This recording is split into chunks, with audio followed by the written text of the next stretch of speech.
Uh-oh. Welcome. Yeah, we live. Thank you for tuning back in and listening. Pleasure.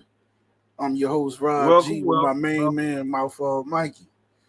My, Um, it's the mouth for the south. that's right. Tonight we're going to have a real raw and a very necessary conversation about mental health. Um, this is a topic we can't really shy away from no more. We've been posted doing this topic for a long time, and we've been putting it off, waiting to get the right people to talk about it. But the longer you wait, the more you miss out on opportunities. So we're here for it.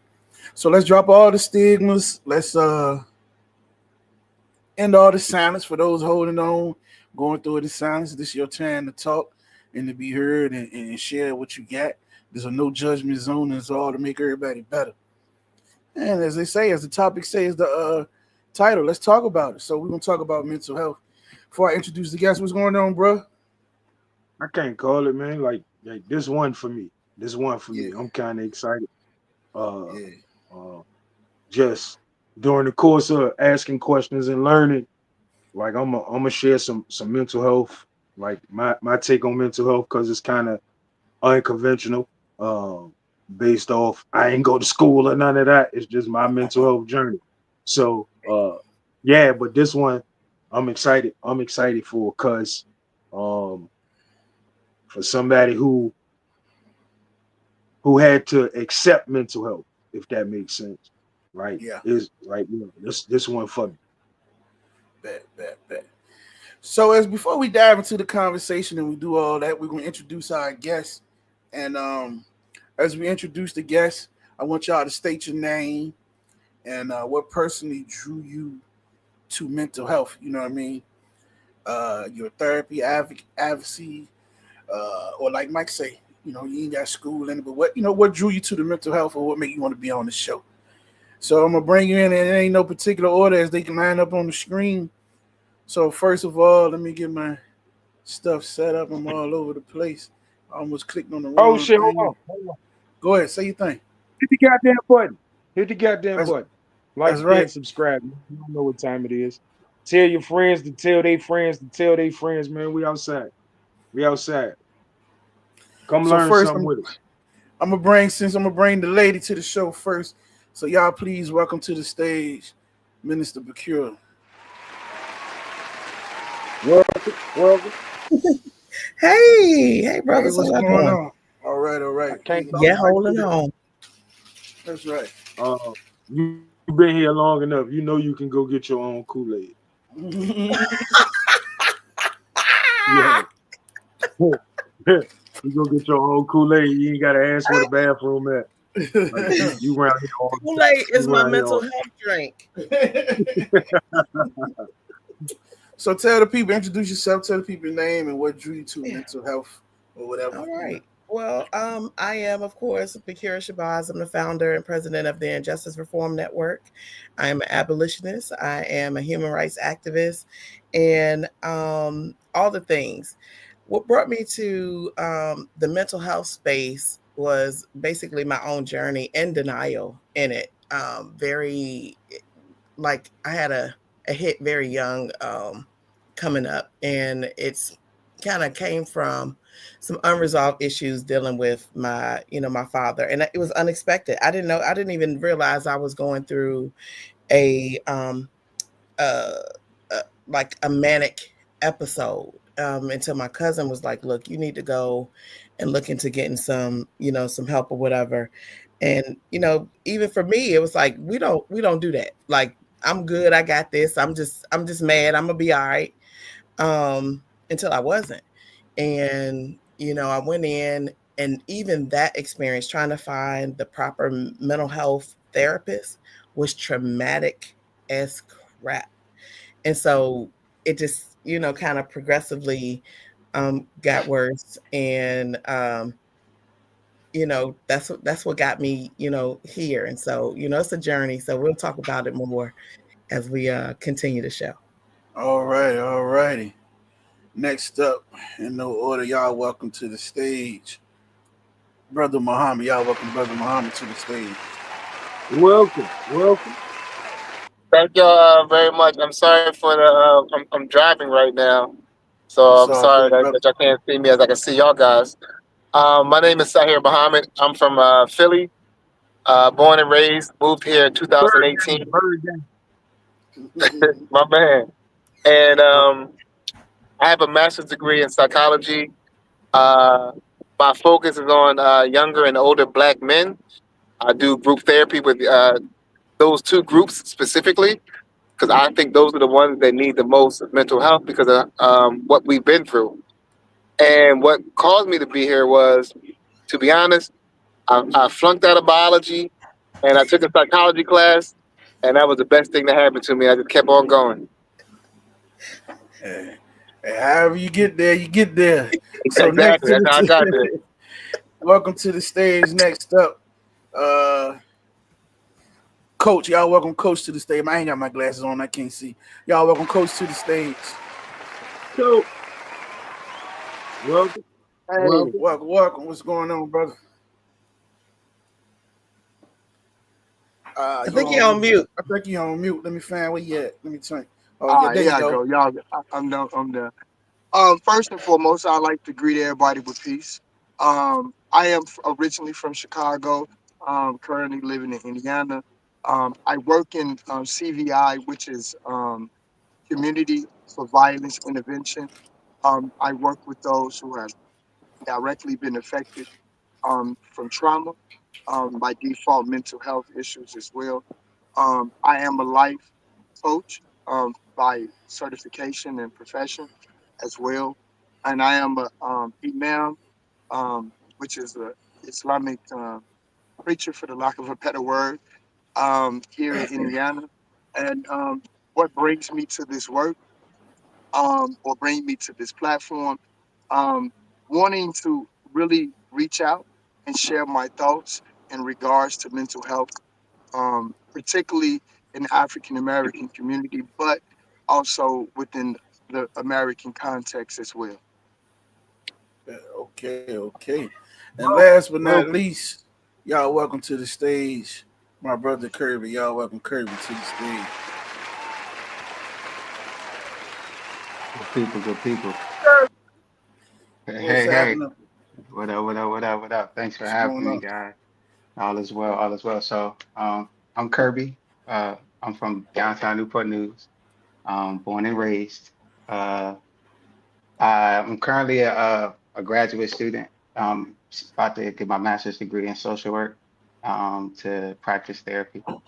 I'm also working CVI as well as a CVI. I work in with a nonprofit called Victor here in Newport News, Virginia. Well, where we go into the community, we also connect with community members who are at high risk of committing violence or who have been victims of violence, um, and connect them with resources, mental health resources, employment, all these different things, foundational pieces to help them transition from where they are currently to a better space and having a better perspective on life. Um, how did I get into mental health? Well, I started in undergrad, working at a mental health agency. And I worked with kids on the residential unit and seeing all of those kids and the different situations that they had and heard and was hearing their stories. I could have been one of those kids. You know what I mean? All the people that they came in contact with, the different environments that they grew up in, and some of the things that happened to them. It really reminded me of myself. And so it was like, their family members were just like my family members, as far as battling or living with a mental health illness that they had no idea that they had. And we just said that, they're a little crazy or they're a little special, is what we usually say. And because they are family members or there are neighbors that we've been around our whole lives. And we had no idea of, they had no idea what was going on with them, but they also had no idea of the effects that they were having on us, growing up. And so with that, I'm attempting to grab the mantle and run with it to try to inform as many people as possible, help as many people as possible, um, along the way of helping myself. you know, because just like you, Mike, I'm living through my mental health journey of healing and getting to a place to be in position to have certain conversations and present myself a certain way to individuals. So that's my piece. Well, I appreciate you, brother. And last but not least, um, brother Muhammad, you came back on and ain't connecting, but let me bring to the stage. I forgot my man jumped on. I be all into doing so much. Y'all, welcome to the stage. My right hand, the true definition of brother from another. Y'all, welcome, Easy.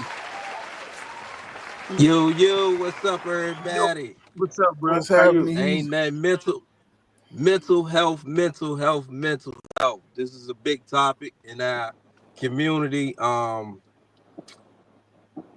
got a lot to say. Basically, with my mental health, I suffered a great loss at a young age, and I never got the help I think I needed. Mike V, Big Rob, Junior, Dirk. Them guys helped me out along the way, but I think I needed to get some real help. And I think in our community, that's the one thing that we lack the most is getting this emotional help and getting people to understand that it is trauma when it comes to death. It is trauma when it comes to mis misinformation or miscommunication in the household. But I'm gonna go ahead, let y'all speak, then I'm gonna come back to my story and give y'all a full circle of how my life turned out and what I think I need for myself to better myself. My main man, that's and I appreciate it. Let me see if brother Muhammad. Okay, is he on the stage? Let me see. Oh yeah, I'm here. All right, yeah, we got everybody on there. Boom, cool. So, like I said, first of all, I just want to thank everybody for tuning in. We appreciate that. Um, Hey, my wife spoke. yeah, Hey, you my got to wife. get it out. I was waiting on you to get it in. You was waiting. So, Nah, it was people. I'm gonna get this important message out there because this is So if you or someone you know is struggling from mental health or whatever, you're not alone. Help is available. Please reach out to the National Mental Health Hotline at 1-866-903-3787, or you could dial 988 for the Suicide and Crisis Lifeline. Like, a lot of people don't know about that information, so I wanted to put that out, and I'm gonna leave that on the screen for a second because that's important. Some people are really alone in their mind or in their situation because nobody's there, and there's no better way than just at that moment to pick up the call somebody. You never know, they can save your life and others around you. So don't ever think you're alone. There's always somebody out there. You got people paid to be there for you. You got friends, and you got somebody that just want to help you. Period. So I just wanted to share that. Now, boom. Let's get on with this show.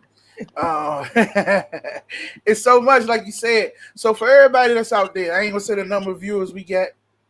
Everybody out there, while we get ready to start talking, everybody should, whether you're on Facebook, YouTube, send that link to at least 5 people, tag 5 people, bring some people on, whatever we got to do to get this number up. Let's get it up. This is an episode that we really should have some viewers on and have some input. Very, very important. You know what I'm saying? Thank you, Murray. I appreciate you. Good friend, good old buddy, Murray Jones. Um, Yes. Right. Right. so Hey, with that being Like, sis. go ahead, Mike. just keeping it a book. Like, this is an episode that like you don't know what sentence can change a person's life. Like, this Yeah. one of them episodes. Like, Um, sorry about that. Somebody was texting me about the episode. I'm live, man. You know, jump on, get in the comments. That's the best way to reach me. I ain't reaching the text messages. We got a show. With that being said, I'm gonna make sure I heard some feedback. I don't know if it's one of the brothers in the car. So while y'all, if y'all ain't talking, y'all can mute until y'all ready to talk. It's one of the brothers in the car, so we can make sure everybody be heard. Um, I'm glad it But ain't me this time. it happens. But so let's go. We're gonna kick it off like with the basics. When you hear the phrase mental health, like what's the first thing you wish everybody like understood? Because it's a whole lot of misconceptions. I just what's the first thing you wish everybody understood when they heard mental health? Because some people got a lot of crazy thoughts. Well, you know what? That To be honest, oh, I'm sorry. No, go ahead, Go jump right ahead. on in. Uh, to be honest, I think that as black men, when we say mental health before our journeys, it was looked at as being weak, being soft. Ooh. You grew up in the hood, you cannot show any type of feelings. I think we all know that. I'm sorry for assuming if anyone's not from the hood, but all we had was, or as my father said, if you had a bully, you punch him in the mouth. Mm-hmm. And that was my thinking up until I was 25 years old. I would not show any weakness. Now, if I have an issue, I communicate it. I tell them, yo, you hurt my feelings. Yo, I feel this way. I'm upset. I'm angry. I'm able to talk better because mental health is not weakness. And I've learned that later on in my journey, unfortunately, later on in my journey. And I'm just still learning it now to express my feelings. Yeah, I I would would like to jump in. Come on. Oh, anyway, I like to jump in. I would like to say that when I hear the word mental health, the first thing I would like people to understand is that it don't mean you're crazy, right? Yes. For some odd Right. reason, we have this culture that believes that if you admit to having, thoughts that may not fit the norm, or feelings that may not fit the norm, or emotions that may not fit the norm, that you some kind of way crazy. Or if you can't deal with what you're feeling, you're some kind of way crazy. So I would like those in our community, as well as the larger community, to understand that when you hear mental health, it does not mean that you're crazy. Facts. yeah. Yeah, I mean, So because for me, it's like um I wish people understood that the term mental health is just as important or as serious as when you talk about physical health. You know what I mean? Because we would be ready to run and take care of a broken leg, even a broken finger. We can even go as small as having a broken fingernail that kind of went down to the knee a little bit further than what we normally do, right? Mm-hmm. It is something that we pay attention to. Your mental health is just as serious because Mm-hmm. it, far as the physical health, is something that's internal, right? We usually don't see it unless we throw up some blood or we use the bathroom and it come out of one of those ways, right? Um, Mm-hmm. it happens the same way in mental health. You know what I mean? Yeah, we can chalk it up to saying like, oh, we just had a bad day, but that bad day really just got you a charge, or that bad day probably got somebody killed, or it messed up your money because you can't go back to work anymore. You know what I mean? Because you're having a bad day to where like you spazzing out, you cursing individuals out, you physically harming individuals, and it's mainly a reaction, right? And you've learned certain behaviors also that could be attributed to mental health, right? And it may not be yours. It could be coming, which is called epigenetics. It could be coming from down your genome line, right? But we're not addressing those things. We're still chalking it up to, like I was talking about earlier, that's just a crazy family member. But we've taken some of those behaviors from that family member and we've attached it to ourselves. So mental health is just as important as your physical health. so I'm gonna step in right quick, and I done wrote my stuff down. So a couple of Nothing wrong things. with it. We should take care of it and we should protect it. Like it is a real thing that we should nurture and be cognizant of. Another thing is that mental health takes a lot of forms, and in the school setting, um, special education is another area where we think that folks you, we'll say that they like slow or retarded and those type of negative connotative words to describe our children.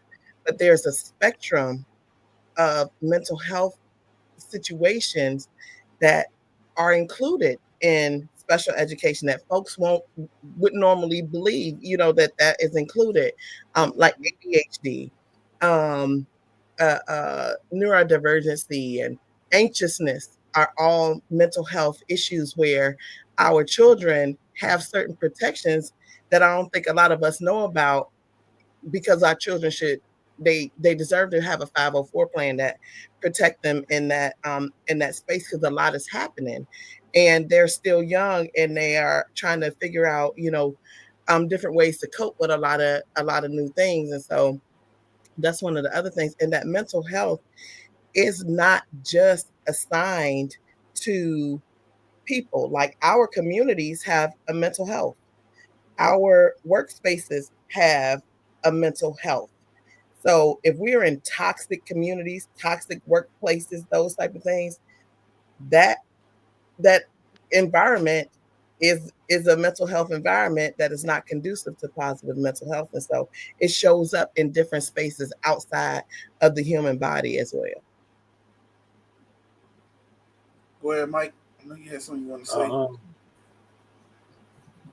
they kind of took all my answers for real, right? But like literally,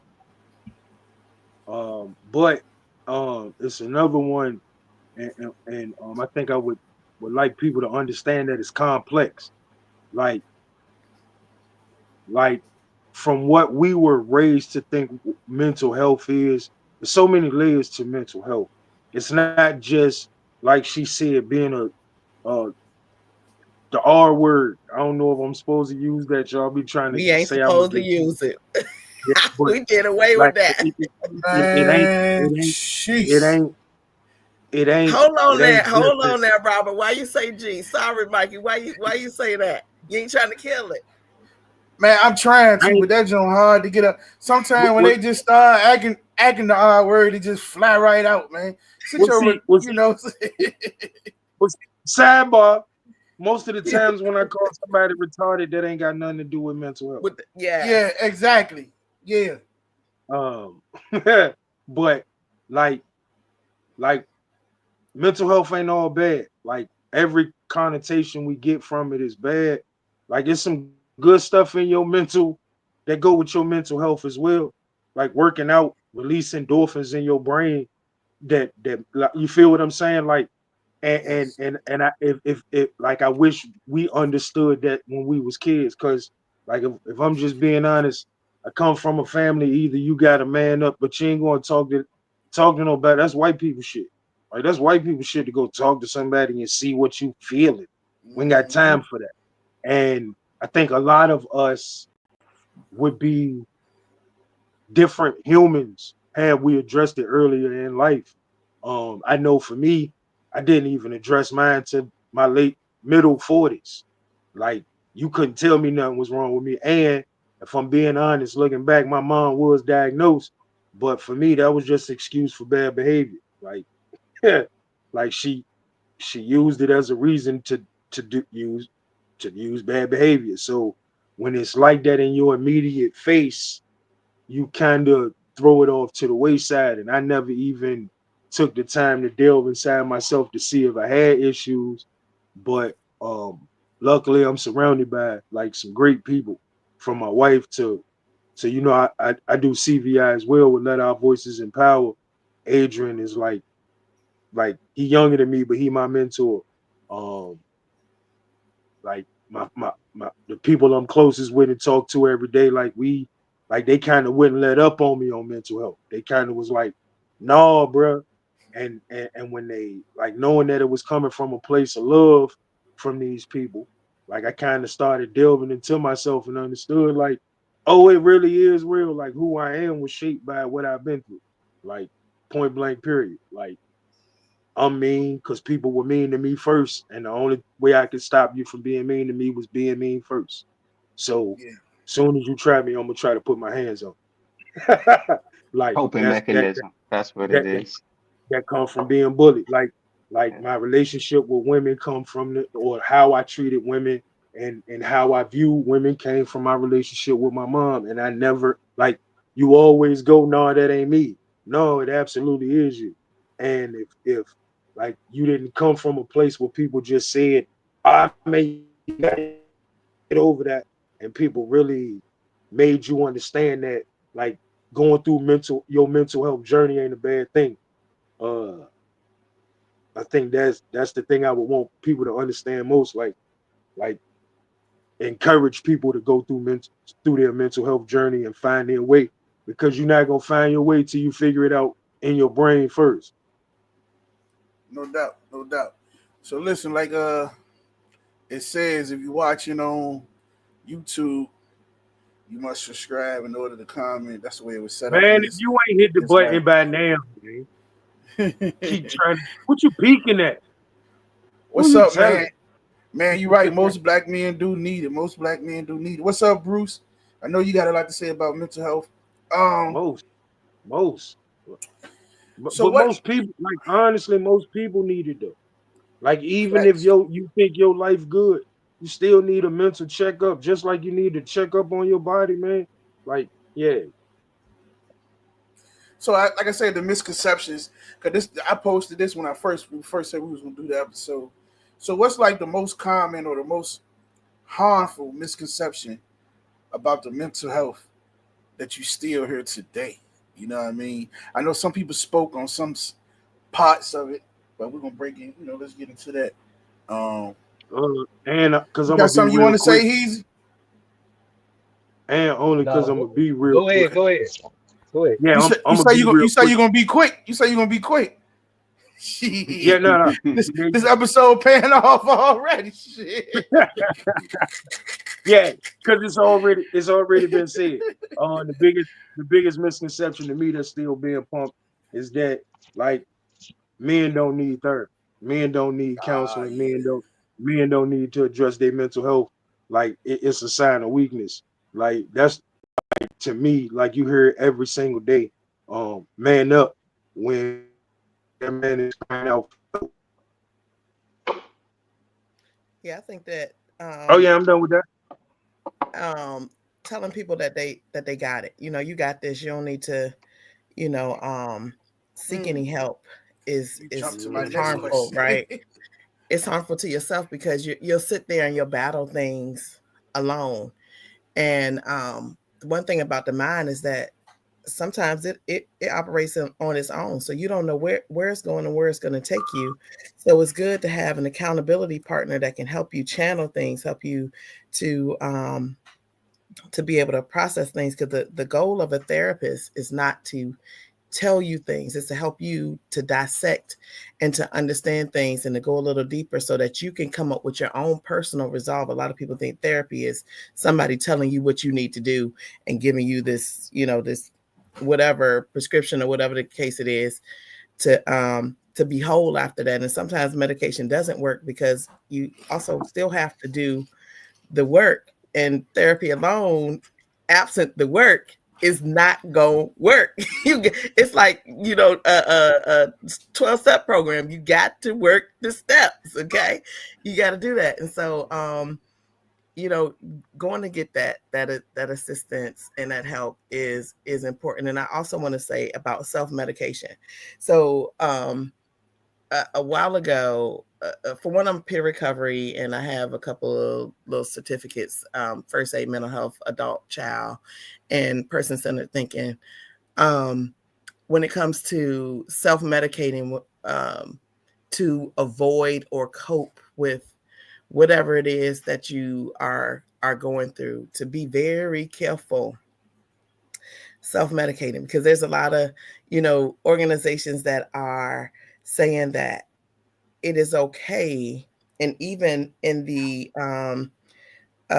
drug space, they are not necessarily saying it's okay to do drugs, but they're not taking a stance on you doing drugs or whatever. They're just like, if the person wants to do it, that is their prerogative.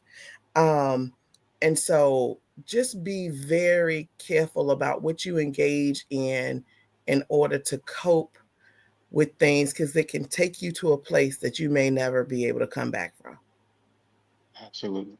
Can I add to that? Going back to what brother said, as far as like it being perceived as you're being weak. I mean, that goes across the board with our community, whether you're a male or female. It's still perceived as like you're weak. that you don't you don't got it all together. You know what I mean? You a lick, whatever, however you want to look at it. You know what I mean? You get perceived that way, right? But honestly, man, it's one of the strongest things you can ever do. Because it goes back to what you said, Sister Sabbath, as far as the work that has to be done. The work that has to be done, you have to be strong to do that work, right? Why? Because you're gonna have to cut off a lot of people, gotta cut off a lot of things. There's a lot of places you're not gonna be able to go. You're not even gonna really recognize yourself.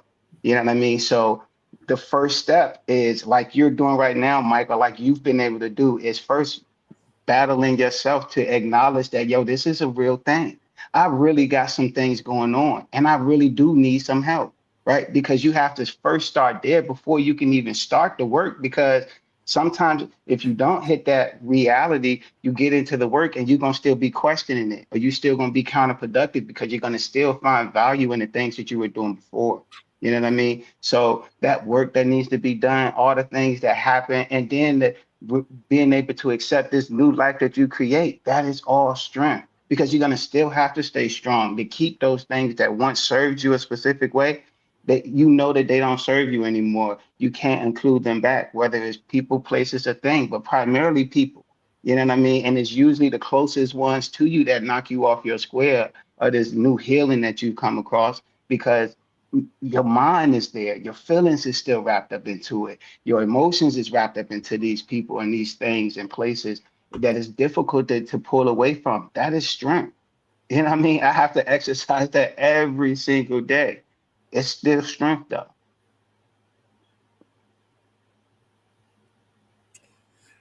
Anybody else? Before I dig, I said I got a couple of comments I'm looking at that I Yeah, I definitely want would to. I would I would add that I think one of the still like misconceptions that are out there is that mental health spells out some degree of weakness, as everyone has said. Um, I believe that what could be done to help in that area is to begin to, at grammar school, probably start to teach kids critical thinking and emotional intelligence. I think those are two areas that if we begin young, we can dispel myths that have been created as they grow up, right? They'll learn how to critically think about things and they'll be able to regulate their emotions and understand the emotional energy from others as well, because that's a part of emotional intelligence. So I think that, one of the myths that need to be, that are still out there, is that it's a sign of weakness, as everyone has pointed out, with the solution with critical thinking and emotional intelligence. I go for that. So let me get into what up, Jay? What's up, little Mike? You say you late. You say you late, but he here. What's up? Just what Um, up, Jay. Jay had a comment. I'm about to Jay? get What up? to. He had a comment. It was kind of long. He was telling the story. So he said, now posted on the screen so everybody can see. He said, I told Nobody my see that little homegirl. ass shit. He told, yeah, listen, that's why I be struggling to read it. He said, I told my homegirl this story about when I was on the way to the store and I almost got shot. The bullets were so close to me, I could hear them whistling, and I just didn't panic. I went on about my way. I just kind of laughed it off, like, damn, that was close. She said I probably had PTSD. I'm like, what? How?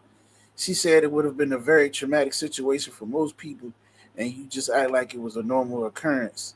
That's not normal. I was like, wow, I never thought about it that way. That's kind of go back to like um, how they were saying. I'm a man earlier said, especially when you're in the hood, certain shit they About to want say, to try. all downtown kids know that, Yeah, boy. they just try We to. move They like that. just yeah, they try to make it like it's fucking normal. That's not normal. All right. Shit, I take it to another level. Hearing the fucking sirens and the police all fucking day and night. That's You not. damn near don't even That's hear them no more. yeah. That's not Man, normal. That's not normal. You know what I mean? Yeah. listen. Man, I Uh, was But in I Clipless, don't. man. We had a shooting at one of our homecomings. I didn't even jump. Yeah, I mean, this was when I first got to school. I ain't jump. I just looked around trying to see what's going on, but everybody else panicking. and I'm not. I mean, it didn't sound like it wasn't real, like right close to us, but it was close enough to where you heard the loud bang. You know what I'm saying? But that's trauma. You know what I mean? And that's how we internalize it. You know, we internalize it because we're in survival mode. You know what I mean? And But until the all of those things are addressed the right way, we stay there and we use those coping skills. Like Mike, you said, I'm gonna be mad, and I'm gonna be mean, so don't nobody else be mean to me. You know what I mean? I'm a walk around and act like I ain't hear that gunshot, so don't nobody think I'm scared. You know what I'm saying? Or, if I see somebody doing whatever, they getting beat up, that ain't my business. I ain't because I don't want it to come to me. You know what I'm saying? Like all of these things are detrimental. You know what I mean? Because we internalize it, we put it into our character and our everyday living and activities with other people, and it always blends negatively in certain spaces. That's the mental health part that we don't look at, and we have to pay attention to it. I And to think piggyback off of that, um, I'm sorry, Brother Kurt. When I said to piggyback off of that, when I grew up in Philadelphia, we had to fight going to school, and we had to And fight coming home from coming school. back, yeah, And it was nothing to go to school with a black eye, with a busted lip, and it was like normalized. And it was weird if you didn't come to school with a morning fight story because it's like, oh, you didn't fight this morning?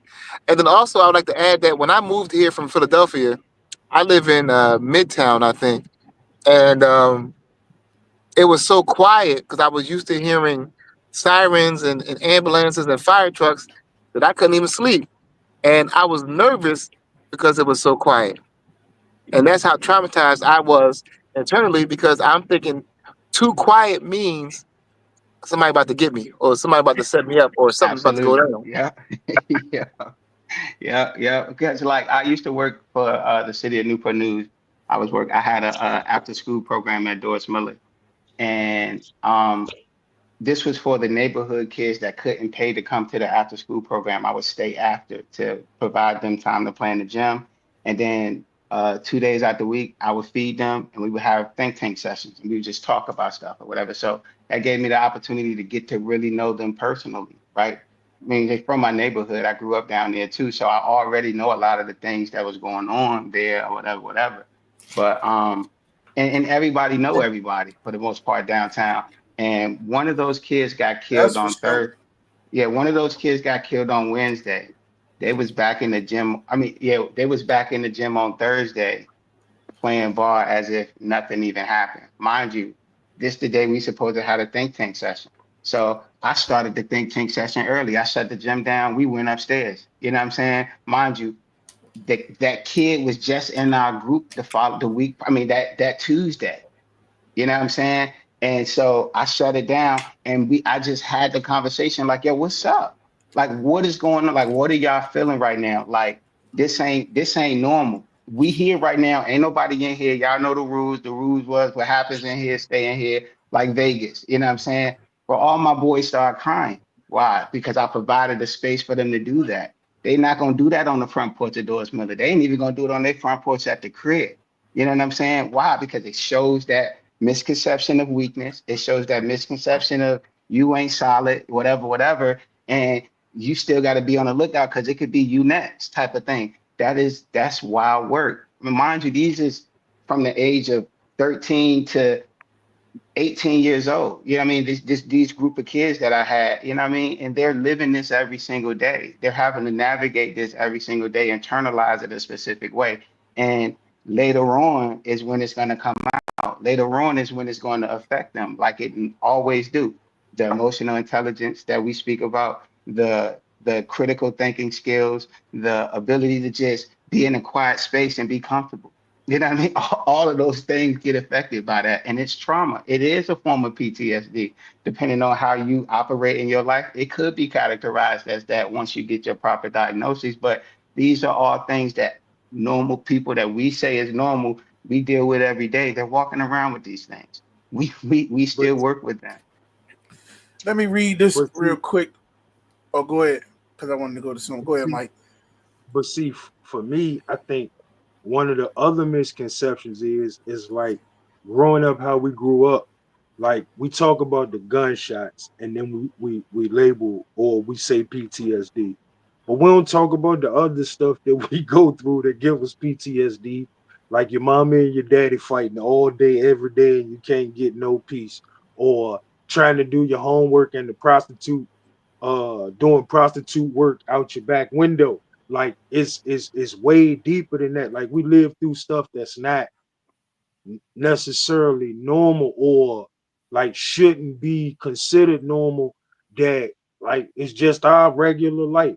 It's not normal for a kid to be hungry and only eating noodles for 10 days, the last 10 days of the month, because the parent done sold the stamps. Like it's way deeper. Like, and don't get me Ooh.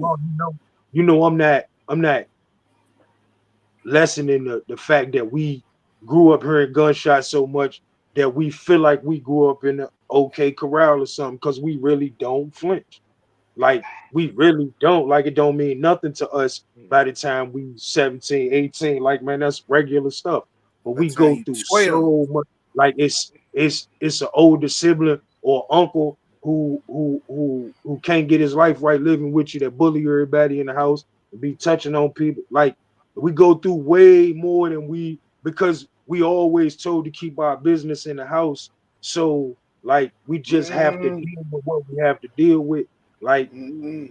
man, it like Y'all it's jump, it's it's y'all jump, y'all jumping, y'all jumping Hey, to what I want to talk hey, about next. Y'all jumping up there. Hey Mike, but that's where it started at, bro. That's where it started, and that's why that work that we was talking about is so hard because you got to hold them no people accountable. You got to hold them people fact. accountable. You get what I mean? Like, and that is the difficult part because people start to talk about shit. Because I'm working on trauma informed practice for my master's degree, right? And it is it's three different forms of social work that you could kind of go into. A lot of people kind of get stuck in the political side of it, where we talk about the causes of why certain things happen, or the reasons, like the government did X, Y, and Z, or dads don't do this, or moms did that, or families are like this, or the environment is like that, right? But we still have to be the individual, right? We still have to be the person that recognize these things, acknowledge them, and take accountability for the parts that we play in them, right? That part is difficult for a lot of people to do because it's like, it ain't really my fault. My mama did this. Oh, my daddy ain't do that, right? So I can't do X, Y, and Z. But you 40, you can.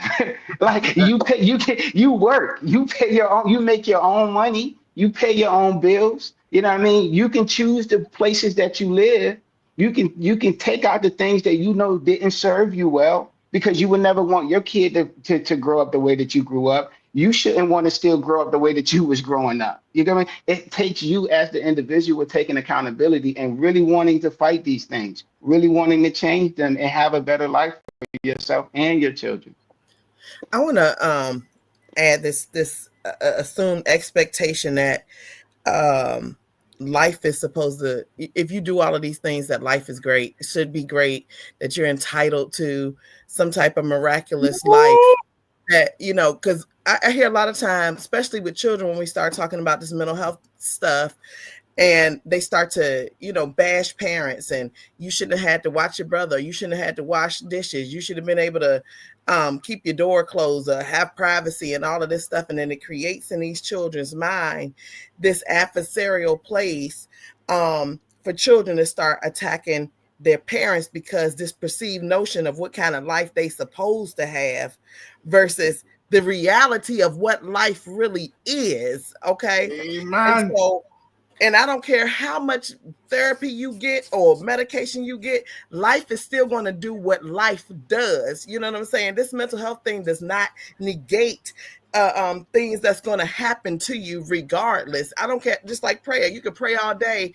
Somebody still might get hit in the street with a car and all this other, like, it doesn't stop that.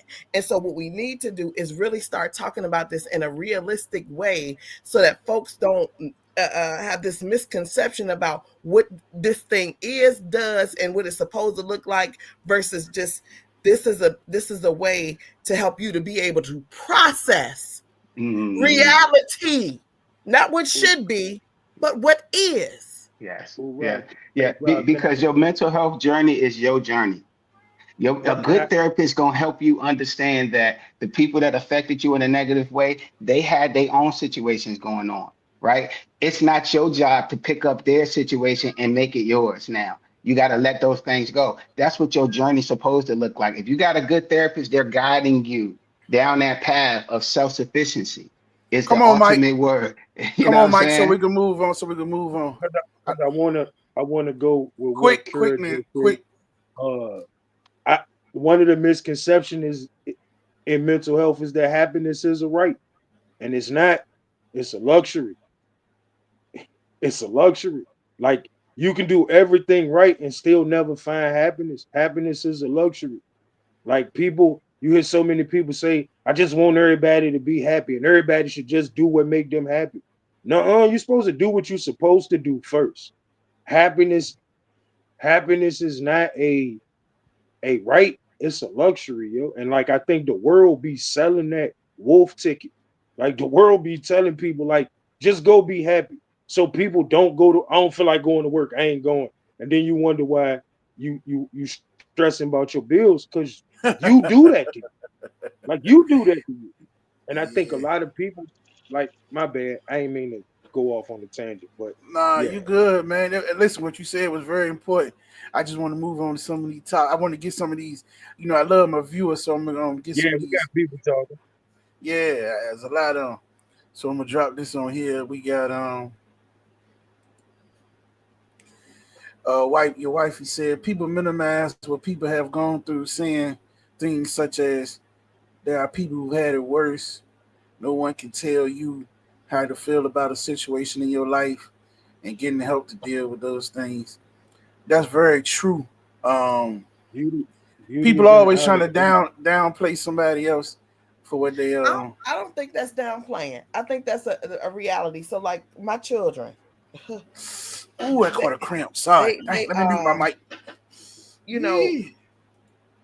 it is a statement because entitlement is real, right? Even with adults, entitlement is real. And so to want a thing or feel like you deserve to have a thing just because you exist is not, it's not realistic.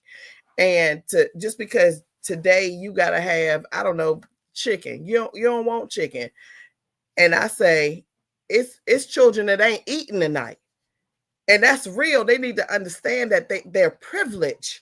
You know what I'm saying? That it is really a reality that you are eating because there are folks out here that don't have nothing. And you are complaining. And I understand you don't want the chicken tonight, baby. But guess what my mama Shit. told me? Eat or don't eat. Okay.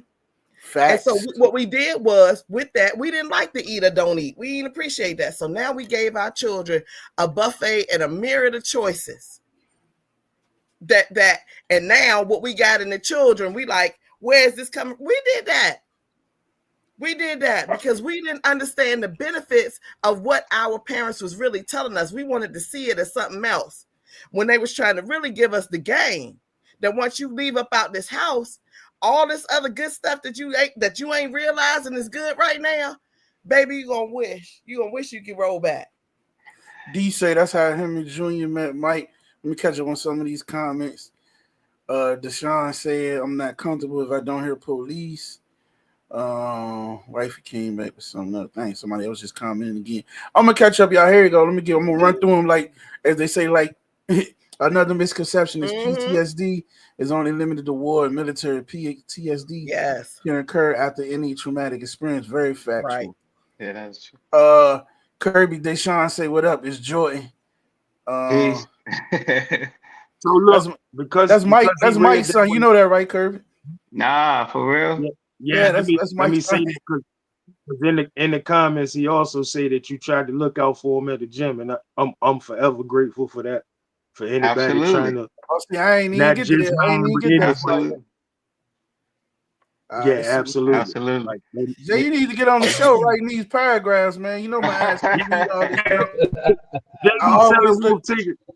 behind like a house when something happens to you in one of the rooms. Most of us just leave out the room and never confront it again.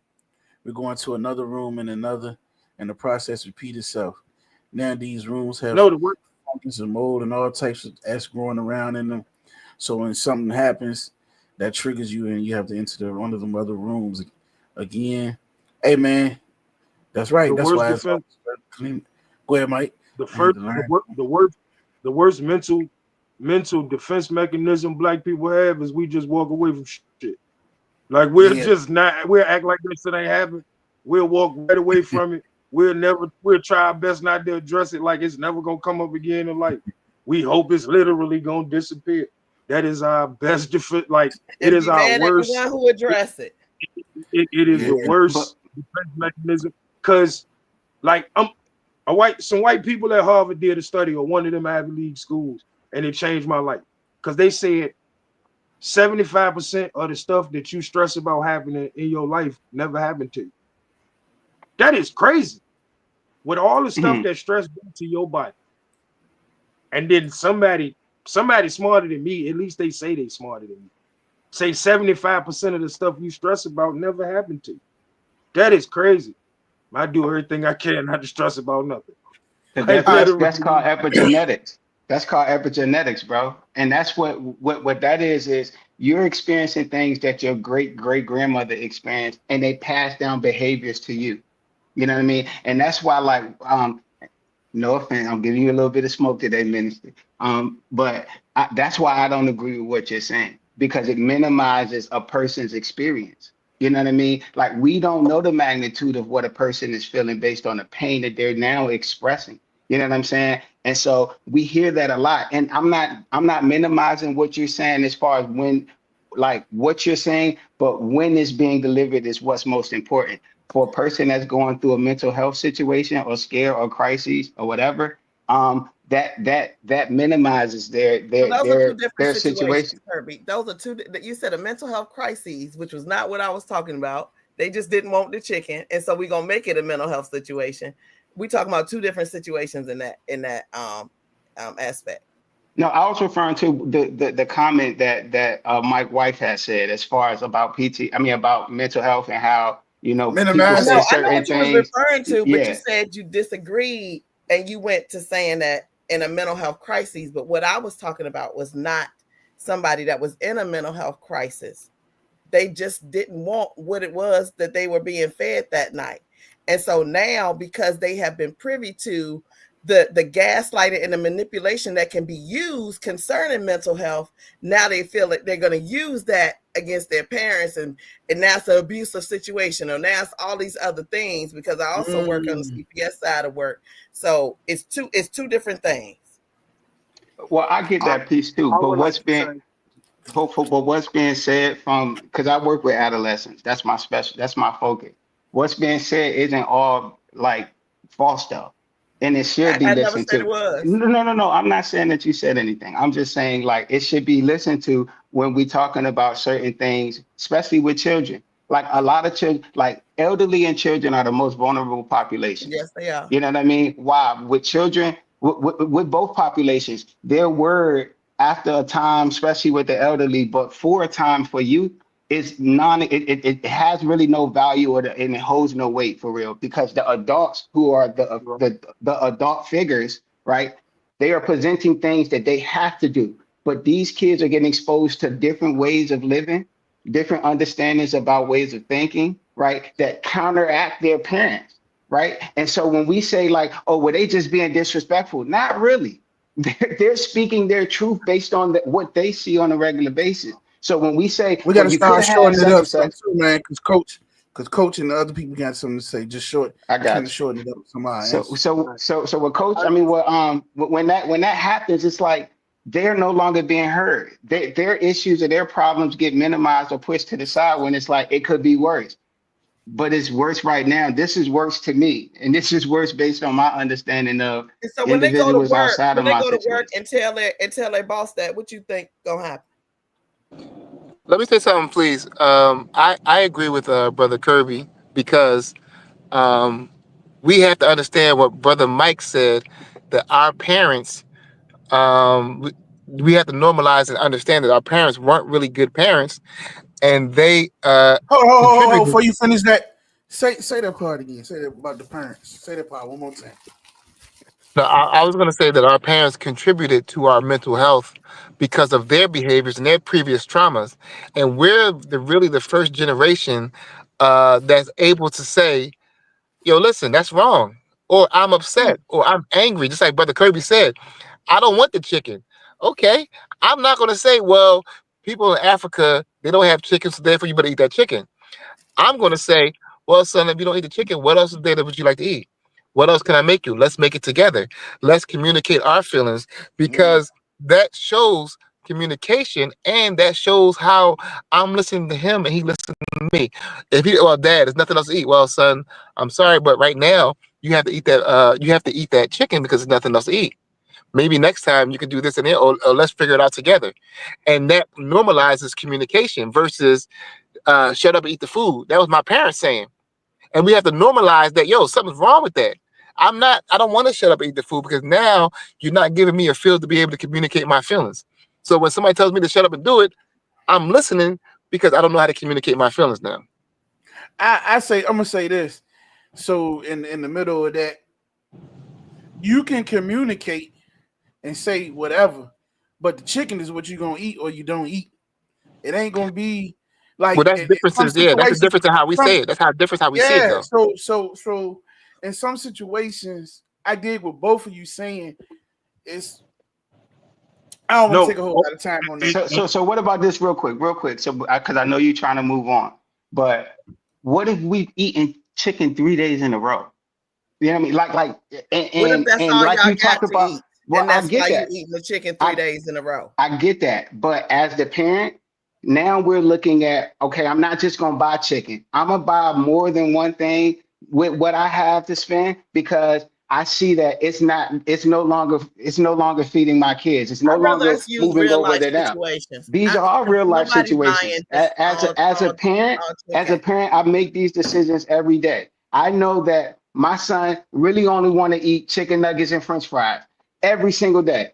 If he Mhm, could, he would. But I mhm. know that, like far as his nutrition, he needs vegetables, he needs fruits, Mhm. he needs other meats and proteins to help him build his life. I have the privilege to give him that at this moment, right? But I can't speak for everybody, but I know two people up here. Their parents have food stamps.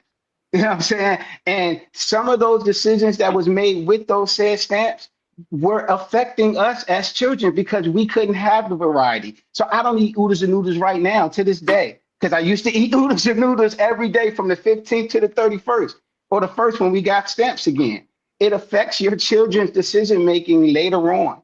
If we can't find out or figure it out or listen to our kids when they're saying, yo, this, I don't like this, or this is affecting me a certain way. As the adult, it it's not excusable for us to affect our kids in that way. I see it as two different situations. I would need to know, like, why I is wanted the parent buying this thing? Because you could get food stamps all that. That don't mean you getting enough to make sure you got steak and everything else. And that's another misconception. Just because somebody getting food stamps, y'all assume that it's enough to buy food all month. No, but it's Especially a when start to you learn got how hold the on. financial literacy. It's a start. I wanted to say something. Can I Okay. say And something? and that's go ahead. Yeah, you I appreciate it. who- Thank you. go ahead. No doubt, go ahead, brother. No problem.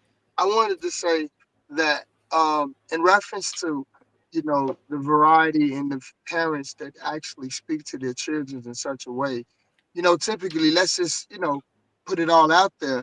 That's typically when the parenting got frustrated, right? They financially probably struggling anyway. That's probably why they said it as well.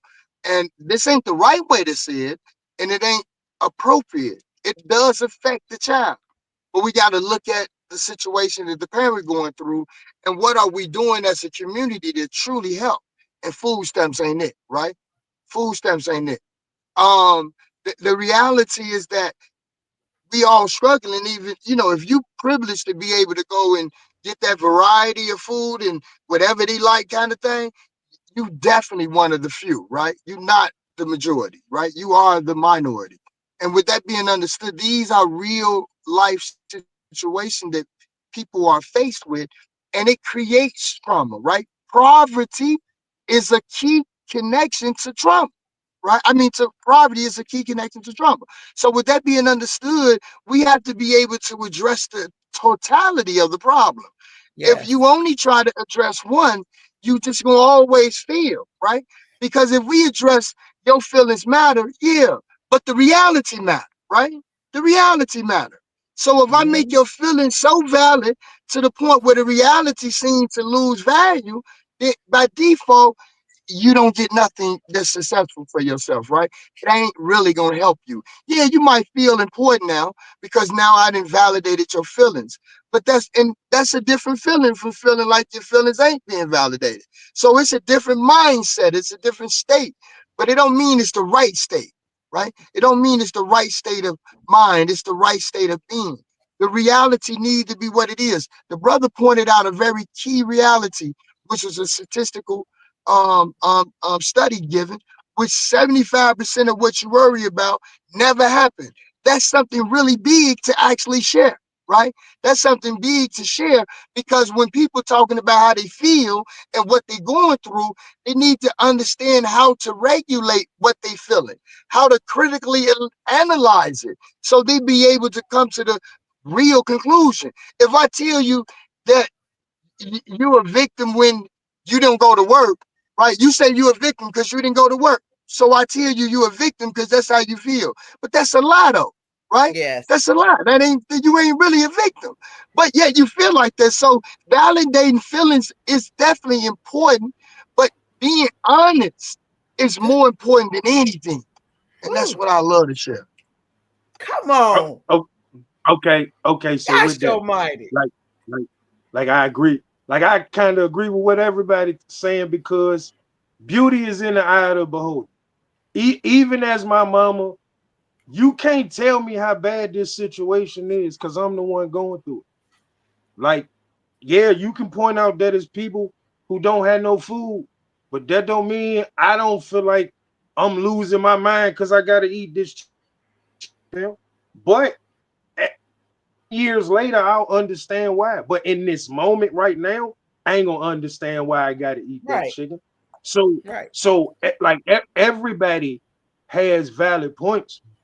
My point would be that we gotta find a way to stop as a community, and And I it's gonna be actually shared that, we right? When I we was gotta speaking earlier, I didn't mean to cut you off. I just wanted to share that I did give a solution. If we start when they're young in grammar school, right? In that early stage of learning, teaching them critical thinking, the real skills of critical thinking and emotional intelligence. It would allow them now to understand how to regulate the reality. But if they don't but know how to do that, then they gonna really feel like the fact that they ain't eating chicken in Africa don't mean nothing. But it really But do mean something, It right? does. but It really but do but something. coach, If it has something to who gonna do teach them with that? the reality that I'm financially, hey son, I love to get us some steak right now. But at the end of the day, we are blessed, and you should be able to look at the blessing that you have by looking at what others don't have. That's a reality, right? That's a reality you should be able to because I was utilize. But if you don't have the ability to But critical think and emotional intelligence, then you may not be able to do that right. Well, Imam, see, Imam, I mean, I just. Oh, I'm sorry. Go ahead, brother Mike.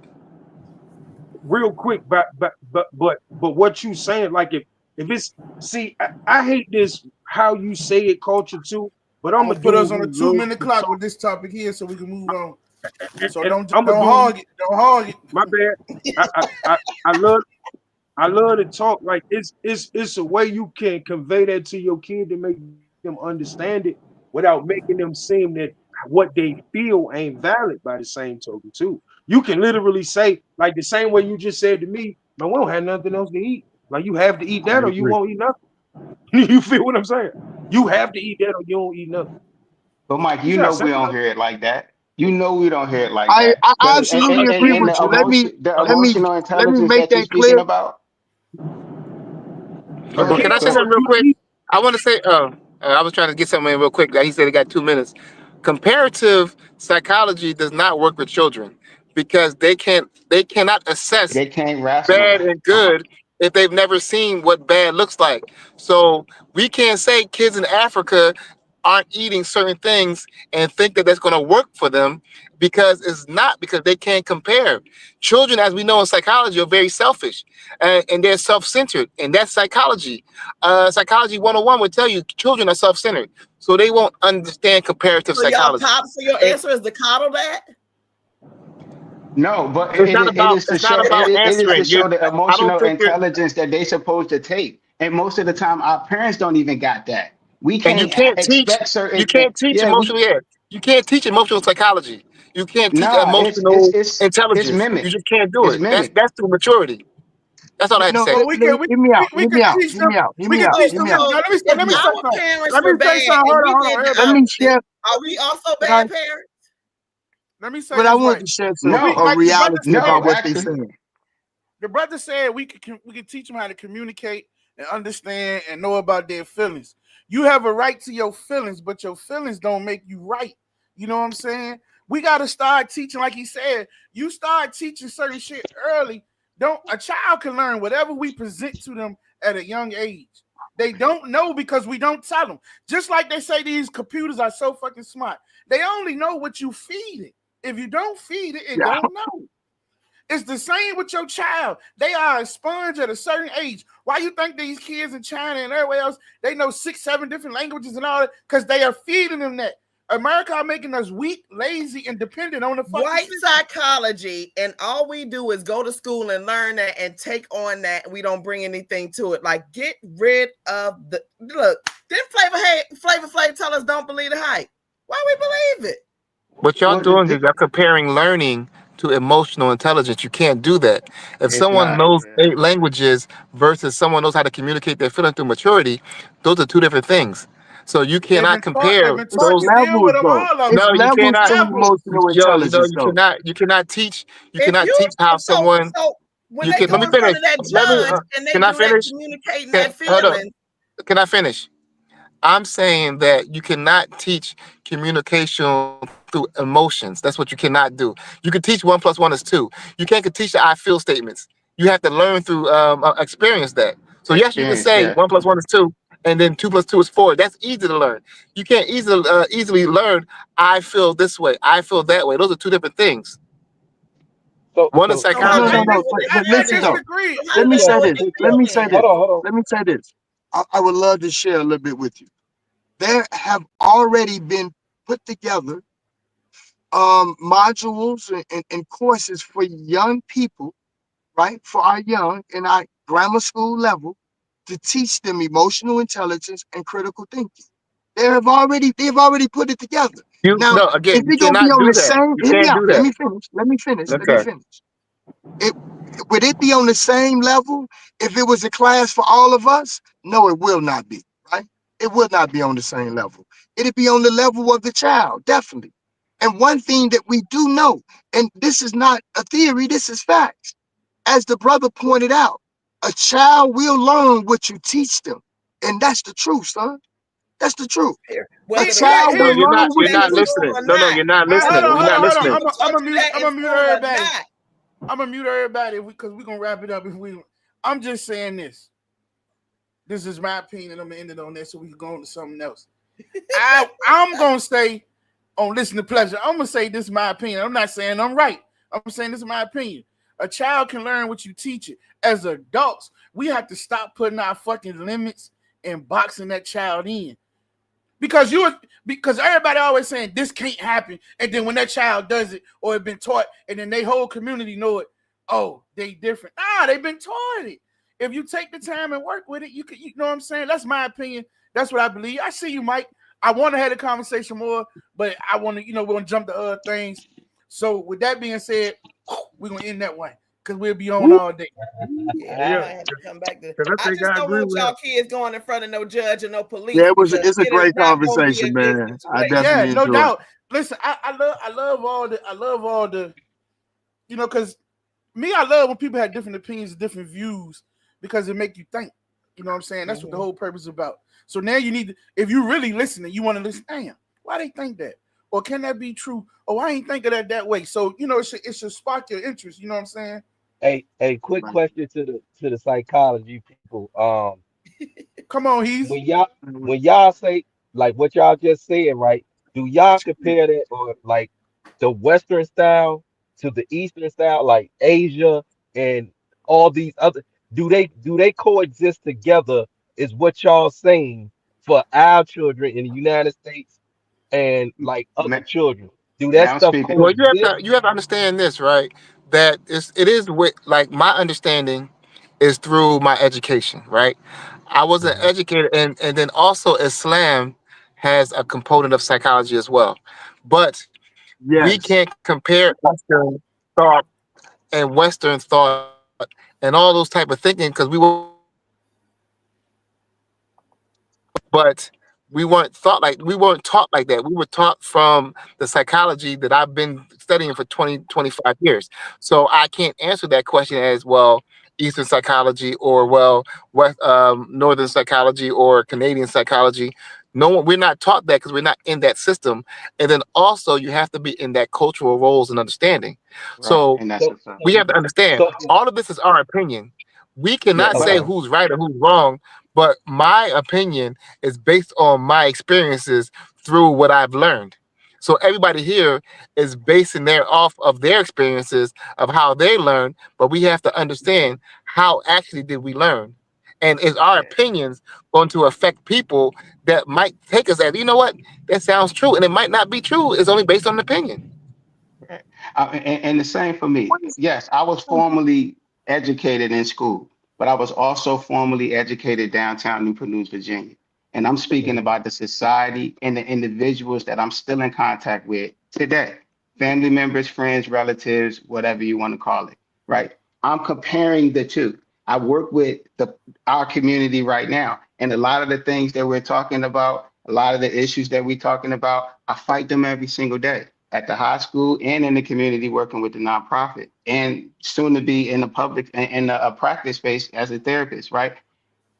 I'm attacking this so hard because a lot of these things are experiences that I've gone through myself, and I'm still seeing kids and adults fight through today, going on the same circle around and around and around, right? And so Okay. I'm not just speaking just from the textbook. I've been able to see the textbook, find understanding based on what I already knew from the textbook and apply it to it to give solutions. I want to be the image of what it looks like to be able to come from sleeping on the pallet on the floor, again, eating oodles and noodles from the 15th to the first of the month, you know what I mean? And walking and seeing people killed in front of my door when I'm trying to go to the bus stop. I'm speaking to all of these things, and I have to hold the people accountable that contributed to that. You know what I mean? I'm not a bad person because I went and spent the night, or I would go spend the night at my friend's house who lived in Midtown, and I come back home where my life there has been Kurt, completely Kurt, different from what I got at my crib. All right. I ain't Let want me to. I want. let me say Hold this on, one before thing. we go to this, Joe. Brother Muhammad got to go, so I want him to get a last word in before you go. If you got Okay. something you want to say, he said he might have been gone already. Yeah, I think he gone. Yeah, he said All he had right. text. Say he had to go. Go ahead. So the Dang, I got reason to be I the asked, only mental health person up here now. That's crazy. look, Yeah, because I was about to so get on y'all.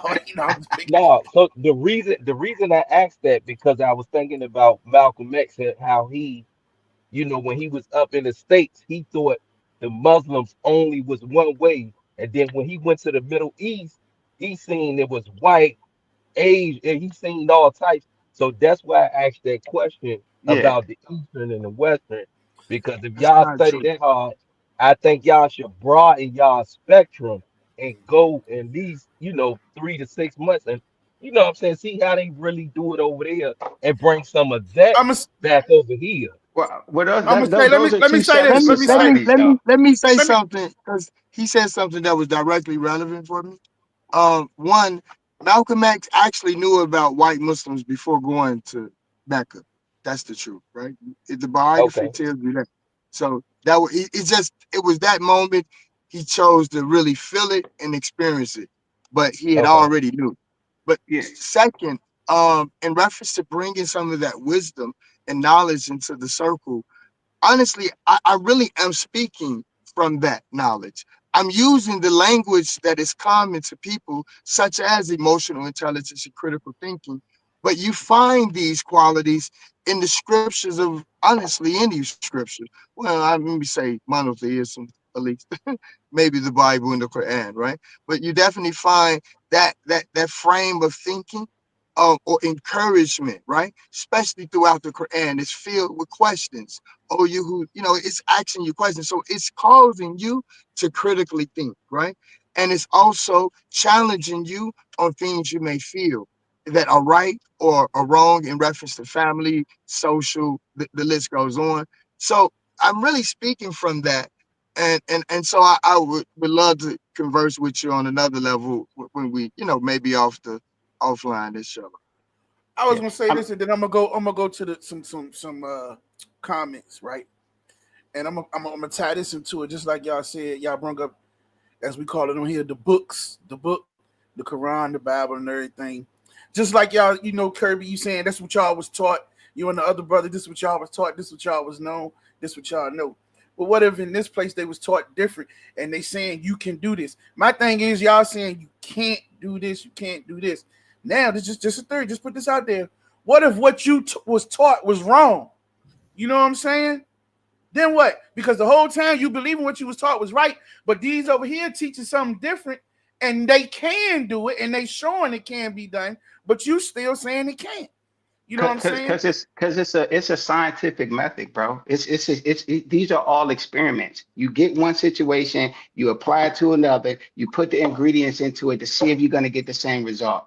Most of the time, you Yeah. get the same result. That's what science is. Therapists um, use Erickson's 7 theories of development, right?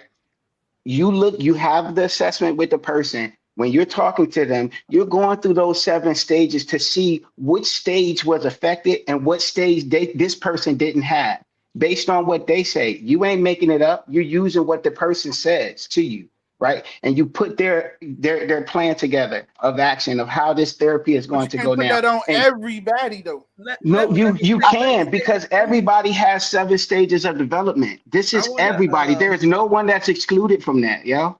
Everybody But has 7 stages of brain, development. everybody brain if works different though. if You I know what I'm may. saying? Right, but listen, See, the I the would the say this. stages, the stages, the responsibility of those stages from infantry to adolescent fall on your parents. You're now responsible for that from young adulthood all the way until you become an elder, right? If I'm not getting taught, or the people that's supposed to be teaching me See don't what you, know, see what you said again? What you say? If you're not getting what? Taught. if I'm not Say no, being don't taught, exactly. right? Say it one more time. Say it one more Go time for me. go ahead and say what you're trying to say to my talk. No, Because because I the can whole hold the it. I whole can hold it solid the the whole way whole through. thing was saying if you teach them, they can. Y'all kept But what saying if you the people can't. Hey, that, because listen, yeah, we're talking about you being able to effectively use emotional intelligence from the age of, we'll say, 3 to 16, 17, right? We know it don't matter. We got kids that come from affluent households who still don't know how to regulate their emotions. absolutely. You not you Well, you I you want experience you learn how to effectively do that through experience. That's what old buddy was saying. It wasn't that you can't be taught at all. We No, all but learn things. It's he not all said it verbal. can't. He said it can't be done. It can't That's be the only reason. communicated. He said it can't be He didn't, communicated. You that's I can't I you can't saying what he tell. probably meant to say. I'm going off No, what he that's said. what he said. That's what So he he said. said okay. it can't be He done. said it can't be communicated. And that's me telling the kid, yo, when you go to school, you said X, Y, and Z to your teacher yesterday. I don't want to hear you say that again. And they go to another teacher's class and they feel the same way that they felt. And they don't think about what you told them before. They don't have nothing to lose if they make this decision and still snap off or crash out on this teacher. They aren't still emotionally intelligent. You haven't learned it based on my verbal communication to you to say you need to Because regulate the yourself when example you you go to gave this was class. horrible. The example you gave was horrible in explaining it, the situation to a kid. If you tell a kid, I don't want to see you do the behavior again, if you think that's communicating to the child how to regulate the What emotions, well, that would be behavior? What? flawed in the gate. First. Secondly, I wanted to answer the question about the reality people think and believe differently, right? Um, the truth is, regardless of what book it is, the Quran, what religion it is, if you look at the simplicity, They all are doing the same thing. It's the fundamental that makes them different, which is honestly the nature of God, and that's another story. But however, the fundamentals are the same around the board. That's why the results are the same, right? That's why people get the same results, because the fundamentals are the same. So answer me this question. Since we're speaking religious and understanding how religion No, affects the don't do it, hold, No, let don't do me it, no, because no, that's gonna be no, long. no. hear I me out. wasn't No, trying to no, do no, that. I'm not. I I'm wasn't not. doing I'm that. not. I I'm wasn't not. doing I'm that. not. I'm not diving into it in that way. Hold on, hear me out. If since we speaking about the religion and how it helps build our moral compass, right? I need all y'all up here to be honest with me. How old were you when you really adopted your religion fully and applied it to your everyday living of life? Never. Somebody else, be honest. You Were say you Hey, fully. 16? hey, There's Were you nobody hey, fully hey, 16? doing it. Were I you don't even I'm believe 11, 16? in thinking religion. Were you 11, 12? Were you 11, 10? I was 22 Hey, actually. 11, I And was every 22. day from 11 to where you 11. are right now, every decision you've made So, has been based so, on your so there book was and a, there religious was a, practices there was based on a, what it No, say no, your no, no, instructions are. there no. was a, Only so what what you're Let's I'm be saying, honest, describing is yo. God. I mean, What even you're y'all know that describing Let's is before be I God, heard honest. God. right? Exactly. And who Exactly. word is more So bigger than that? at 11, No, I I'm left saying the that Catholic perfection Church. is only God, though. Huh? hey, So at hey, 11, hey, I left the Catholic Church on my own. My whole family are Black Catholics. I left on my own to go on my religious journey at 11 years old and was allowed to do so. And then I went into different sects, throughout my age, and I applied what I was taught from the pastor that this was what God wanted.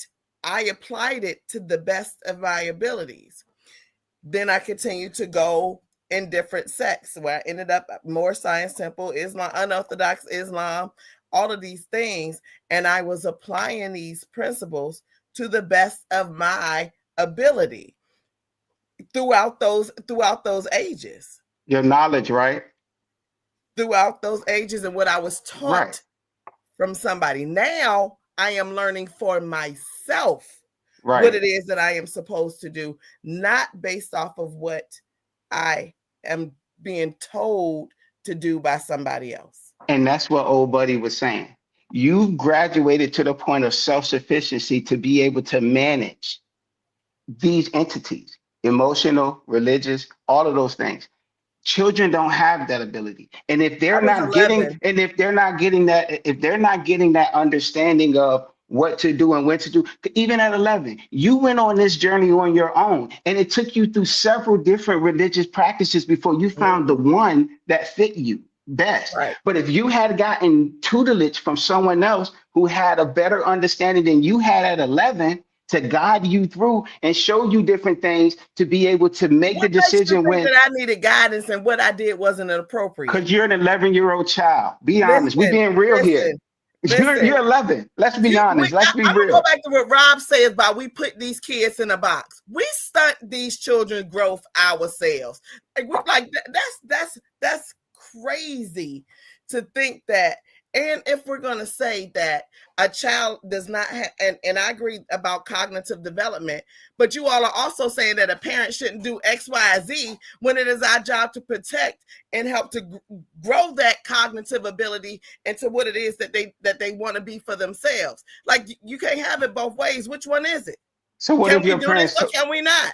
so what if your parents told you that you need to get over all that other thinking? This is the only religion that exists and you need to get past it. So she did. That's no different So from you what? telling the kid with the Because my chicken. mother is still Catholic, and Right. so she wasn't exactly happy. Hell, she wasn't happy when I got married. But anywho, she wasn't exactly happy. She just said that I had to learn what God for myself. And you were left to do that on your own, which is what a Right. lot of us One have minute, to one do. minute, one minute, one Coming minute. from the environment that I came from, dispelling the things that people said, yo, this is what you're supposed to do. You better not go past Mercury because ain't number white people up there. You're gonna get in some trouble and be over town. But if I hadn't have went past Mercury on my own against my parents, approval or people that was in charge of me at the time approval, I would have never found out. I would have never gotten on the plane because my grandma been scared of planes her whole life, my whole life. I would have never gone to Arizona because all of Or these you could have, things. or what the fear could have. Look, I couldn't go through the woods from Woodson to the school. I was not allowed to go cut through that path. It wasn't safe. I'm not challenging my mama telling me that it wasn't safe, even if nothing would have ever happened to me. I appreciate the fact that she cared enough to want to care about my safety. So I don't get to beat her up because you ain't no good parent. You ain't let me explore Newport News for myself. Yeah, but what if a better school was on the other side of that woods that you What if couldn't walk to All and you right, knew all it? right, all right, You know all what I'm right, all saying? right. Like these are the things that we talk about, and these are the hindrances that we have when All we right, let don't me catch like up. we Let's we catch up talk on these about that comments. work. Let's catch up on these comments, man. Either the kids can do this thing, because what you just said, if it was a better school, this child wouldn't found out that it was a better school, but yet they can't learn nothing else. They can't be taught nothing. And so I'm really not understanding. Listen, so Bruce said, brilliant people. I don't know how far back the comments go. I just scrolled That up. was a minute ago. Yeah. Yeah. Depends on the age. Birdie said, Birdie, what's up, Birdie? I seen you said a couple of joints. Let's What's up, go with Bird? Chris. Chris got a long comment too. Let me try to get something in. I'm just gonna show y'all some. He said we got to remember over 80% of our parents became parents as juvenile, and they had their children raise their own brothers and sisters. That was the start of the mental health issues. On top of surviving daily through all the adversities and survive their environment and circumstances, a poor case, extraordinary adaptation. Yeah. Yeah. That's true. Who? Let's see what the Who? mic said. Uh, Go, you want to say something on that? We could go. We could have 1 minute, 2 minute conversation on that. Because I'm gonna go for about 7 minutes. I've been quiet for about 10 minutes. I got a lot I of stuff see to you. say. Listen, I Mm-hmm. see you. I'm gonna give you a good. I know Hey, you can hold up, go. Mike. Let me Mm-hmm. say something before you say something. Mm-hmm. Do anybody that's on this panel right now? Did any of our parents graduate college? Yes. I don't know if my mom did. I know she. I don't think so. I don't know. She might No, have they did. She My might have went back for something else. I don't know. If she on my here, dad she'll did. say it. Mhm. My dad did. Okay, because Um. I feel like we all speaking from we had some fucked up lives I in didn't. I didn't. layman's terms. So that's how I see it because it's like we talking in circles. I get it. I get everybody's opinion and everything, but I'm sitting here really listening to this shit like, man, shit. I don't think I, this happened. If our I, parents was on another level, we not having these conversations. Thank We you. just not. Listen. okay. So We so just not. so since you brought it up, for Yeah. first first first let me say, um, I think what dude was trying to say was you can't teach me how to feel, right? Like you you don't know what a feeling is until you feel it. Like you don't know what being embarrassed is until you are embarrassed. You don't know what being happy is until you are happy. So I can't tell you how to feel. Like no matter how I try to explain it, until you go through that feeling, you don't know what it feel like. That's first. But second, I'm just gonna keep it a buck, right? Like this was supposed to be about education. Like this shit turned into a debate about who right and who wrong. And that's not what this is supposed to be about. Like this was supposed to be about education. Everybody got different views. We knew that going in. It's not about who right and who wrong. This turned into what's wrong with the black community. It ain't about the message, it's about who the messenger is. And that's not what this is supposed to be about. This is supposed to be about the message. Period. Like we trying to help people. Like everybody got a different view. Your way gonna help some people, and his way gonna help some people, and coach way gonna help some people. And I ain't got no training. My way gonna help some people because some people scared as a bitch of therapy for this right here. Because it sounds like it's judgment and it's not about getting to the root of. And I ain't saying none of y'all mean for it to turn into that. I'm just telling you what it turned into when I was sitting there for 10 minutes listening. Just sounded like a debate trying to prove who right and who wrong. and it's just supposed to be about getting the information out there and helping people. In But my I feel opinion. like it was healthy. I feel like it's a healthy Yeah. debate that need to be had though, because Yes. we do have different perspectives. And like a lot of things get grounded in But one way based on what one person's saying, hold and on, we got hold it on, on the flip side of hold on, that hear me too. out, hear me out, hear me out, My hear me bad. out, because I let everybody go, right? Ain't nothing wrong. Like, it don't have to turn into a debate though. It don't have to No, turn into a debate. Like, because like think about what I'm saying. When it turns into a debate, it go from putting out information to becoming who winning and who losing. That's what a debate is. Like, it ain't gotta be that. That's why I hate verses. I Like, it don't was see supposed it to was. be a I don't good. Nah, see it nah, like that's an that. argument. That's an Yeah, argument. I didn't see that Because like that. I love Minister Shabazz. We can Yeah, have No, it difference yeah. of doesn't. No, opinions, no, and it no, no, sound no, intense, no, but it's real. But It's it's just a healthy passion. debate. A debate is everybody disseminate no, no, no, information, no. and More than just you. whoever. It's more than just you and her in this conversation, bro. It's I more than mean, Oh just he you was no, and just her. he was just using No, yeah, that. I was just using her. Yeah, nah. I'm just what I'm saying is, like, I sat back for 10 minutes and just was like, people was cutting each other off. Like, just it was like everybody was listening to debate and not listening for Listening to the understanding. rebuttal instead of No, goddamn. we weren't. We Nobody weren't, trying to hear what the other person was saying. Nobody. and we did. Everybody was waiting for their buzzwords so they could get their man off, fam. Like, that's That's exactly All what right, it sounded like. That's what hold your look Johns that for. that's what Easy was just saying. Yeah, Like, he hold your just said Johns for a it minute. different. Let me catch up on some of these comments, man. Because I love my peoples, man. Got to keep them active. Uh, boom. Okay, here come a long one from your wife. Let's see. Yeah, but a lot of parents don't teach their children.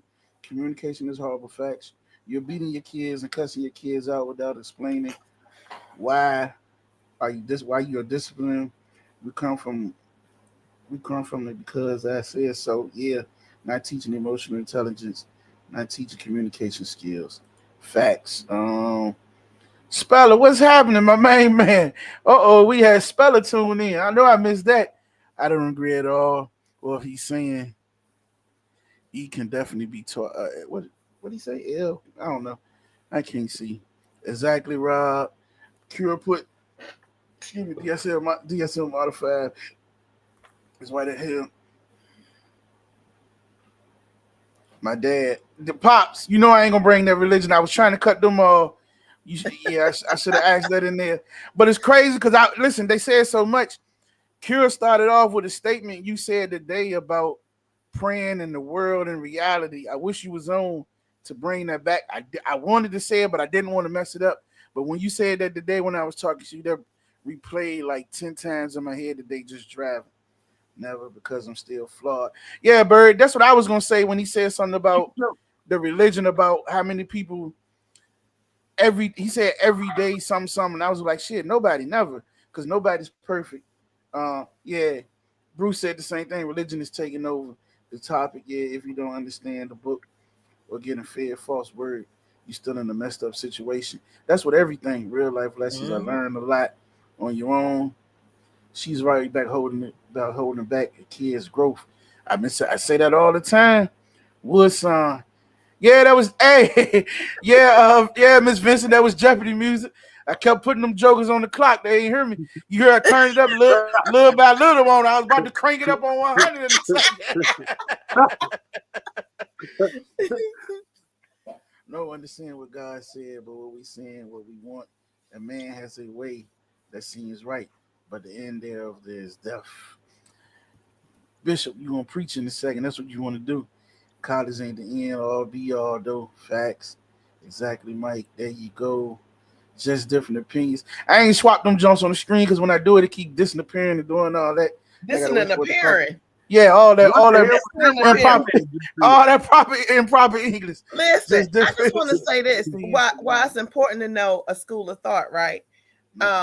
Because if you are in the CPS world and there's like shaken baby syndrome and fractures, right, where the majority of child abuse practitioners will submit to Kempe's theory around fractures because he's the popular one. but there are other medical literature and facts that prove what Kempe is saying is just suggestive, right? It's not true. And parents are going to prison because of this medical literature that is widely accepted, but is not true.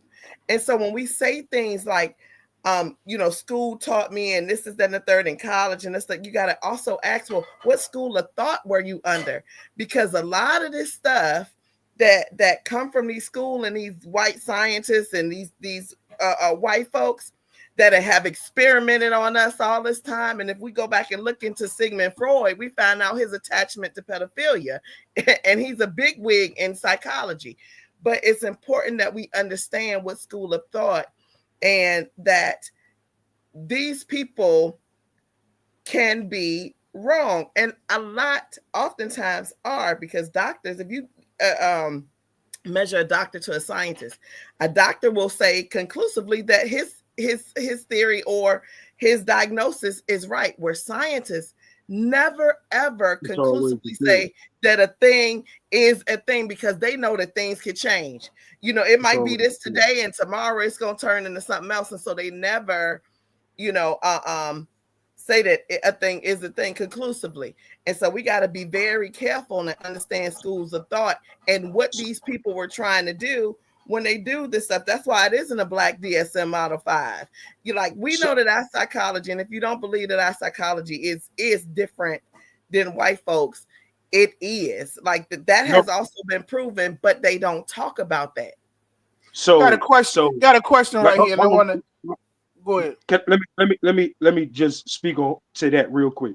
So first, to your point, you are absolutely right. Everything in the course of our life has changed in some way, shape, or form. We got to understand that the basis of what psychology is built on come from 800,000 years ago, or some people who ain't understand the world we live in today. But I also think that what Kirby was saying when he was speaking last was when I read the book, I got it so I can pass the test, but I only take the stuff that actually applied to what I'm trying to. And I think through that part you can, but you absolutely have to filter through a lot of it.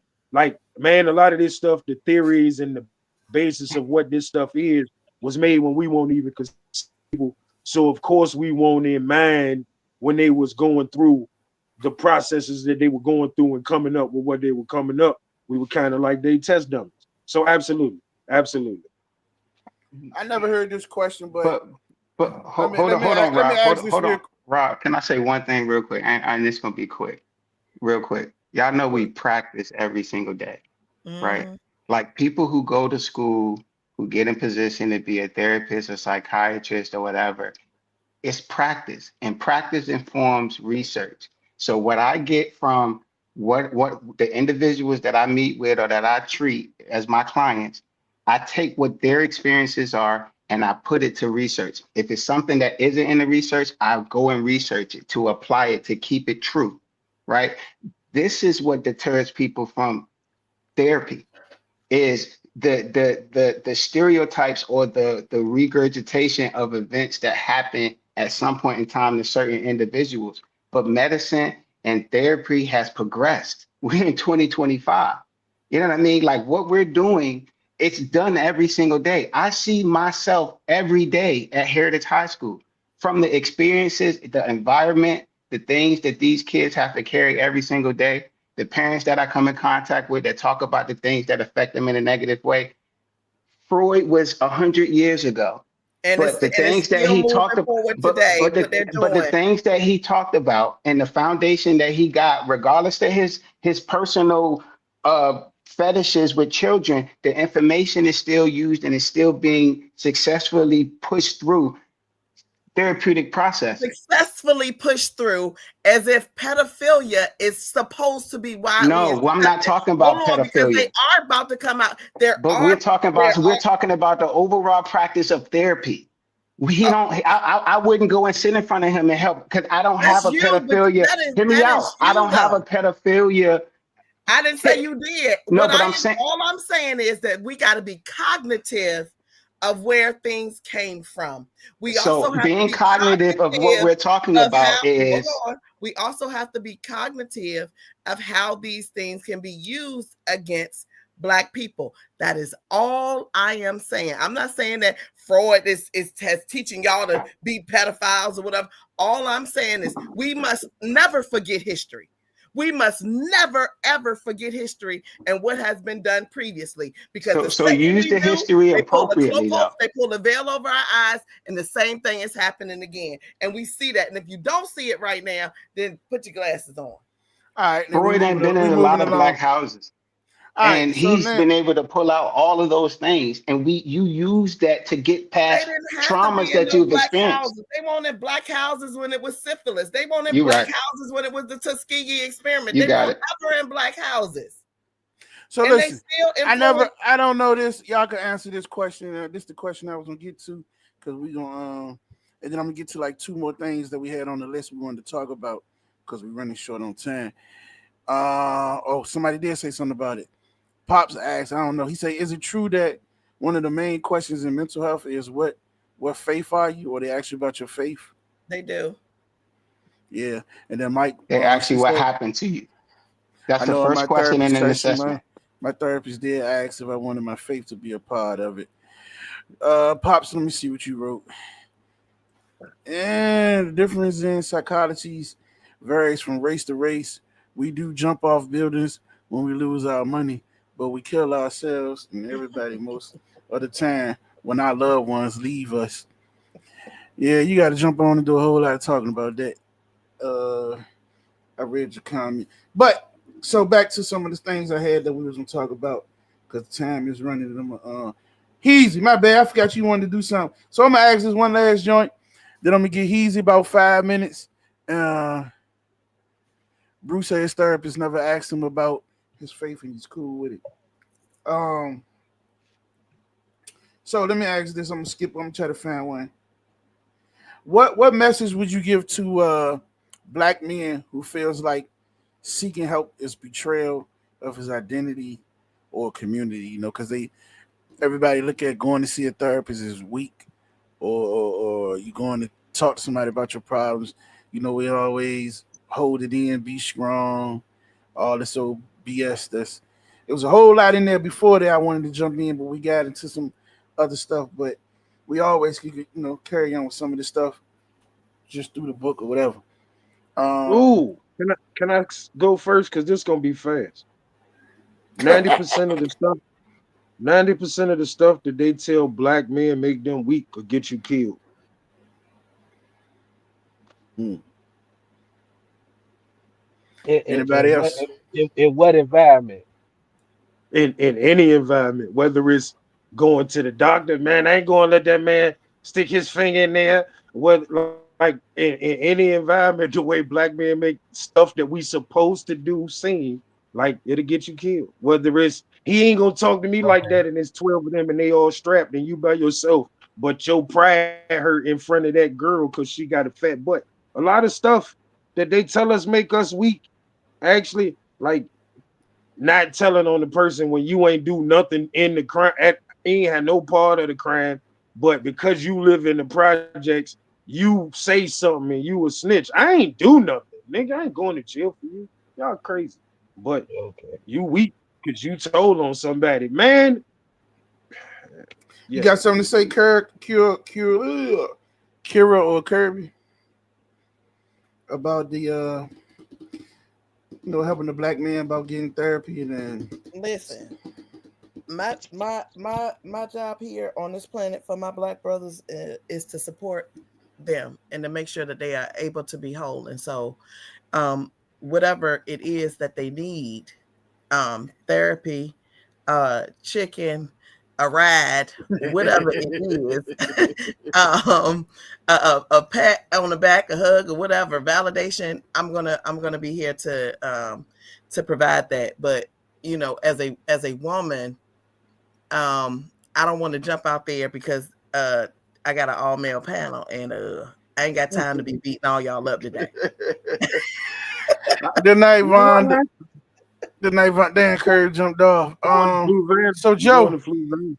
Yeah, I'm gonna give you the flow. You say you had something you want to talk about, so we got about yeah. 12 minutes. Curve I, jump back I on. just want to say something real quick about mental health, black men mental health. And even though we was kids, now Rob is the greatest friend that somebody can have. I known him for eons, right? But if you ask Rob, if I asked Rob, I said, Rob, did you ever ask me after the death of my brother to sit down and have a one-on-one? I'm talking about a full-fledged one-on-one. And we was young now, don't get me wrong, we was young. But I don't in my mind, I don't remember, us having that conversation. And Mm-mm. and we was young. And to this day, we really ain't never talked about it. And I think I could confide in my ace boon coon more than anybody on earth. So I'm saying this to say this: black men is very important to check on that mental health. Very, because there's some things that people don't know. Like for instance, Rob House was my sanctuary.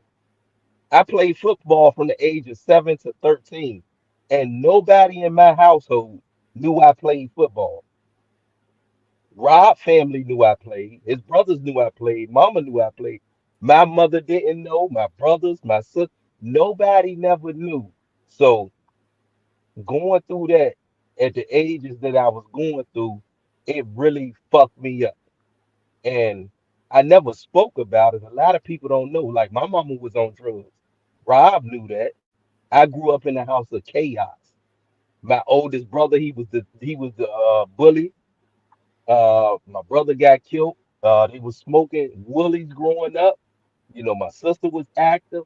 Like I grew up in a chaotic household, and I never got any type of treatment. And I always ask myself, man, how far in life would I have been if XYZ, if my daddy didn't do drugs, if my mama knew how to read? Like, and these is questions that I ask myself a lot now that I'm older. And it's like, man, mental health for black men is very important because we see some things in our environment. That's why I asked Mike B. In our environment, we see drugs, we see guns, we see prostitution. Now, in today's world, the kids can see that on the internet. So they are glad, they are screened away from it. But we lived it. We walked through it. We had to hide from it. We had to walk around it. The drunks on the corner. Don't know kids come outside no more for real. So I think damn near everybody in that age got some type of mental health problem, especially coming from downtown Newport News, Virginia, the East End. And I just wanted to get that off. And he asked me too. Y'all know I do AI and everything, and I do talk to AI, and it give me some great valid points. Is it a human? Not at all, but it do give me some great valid points to think about and things of that nature. But I just wanted to let y'all know, get that mental health check because I know right now I need it. I just lost 3 people in my life in 6 months. So it feels like my mind is collapsing right now. I haven't gotten no help. I haven't talked about it.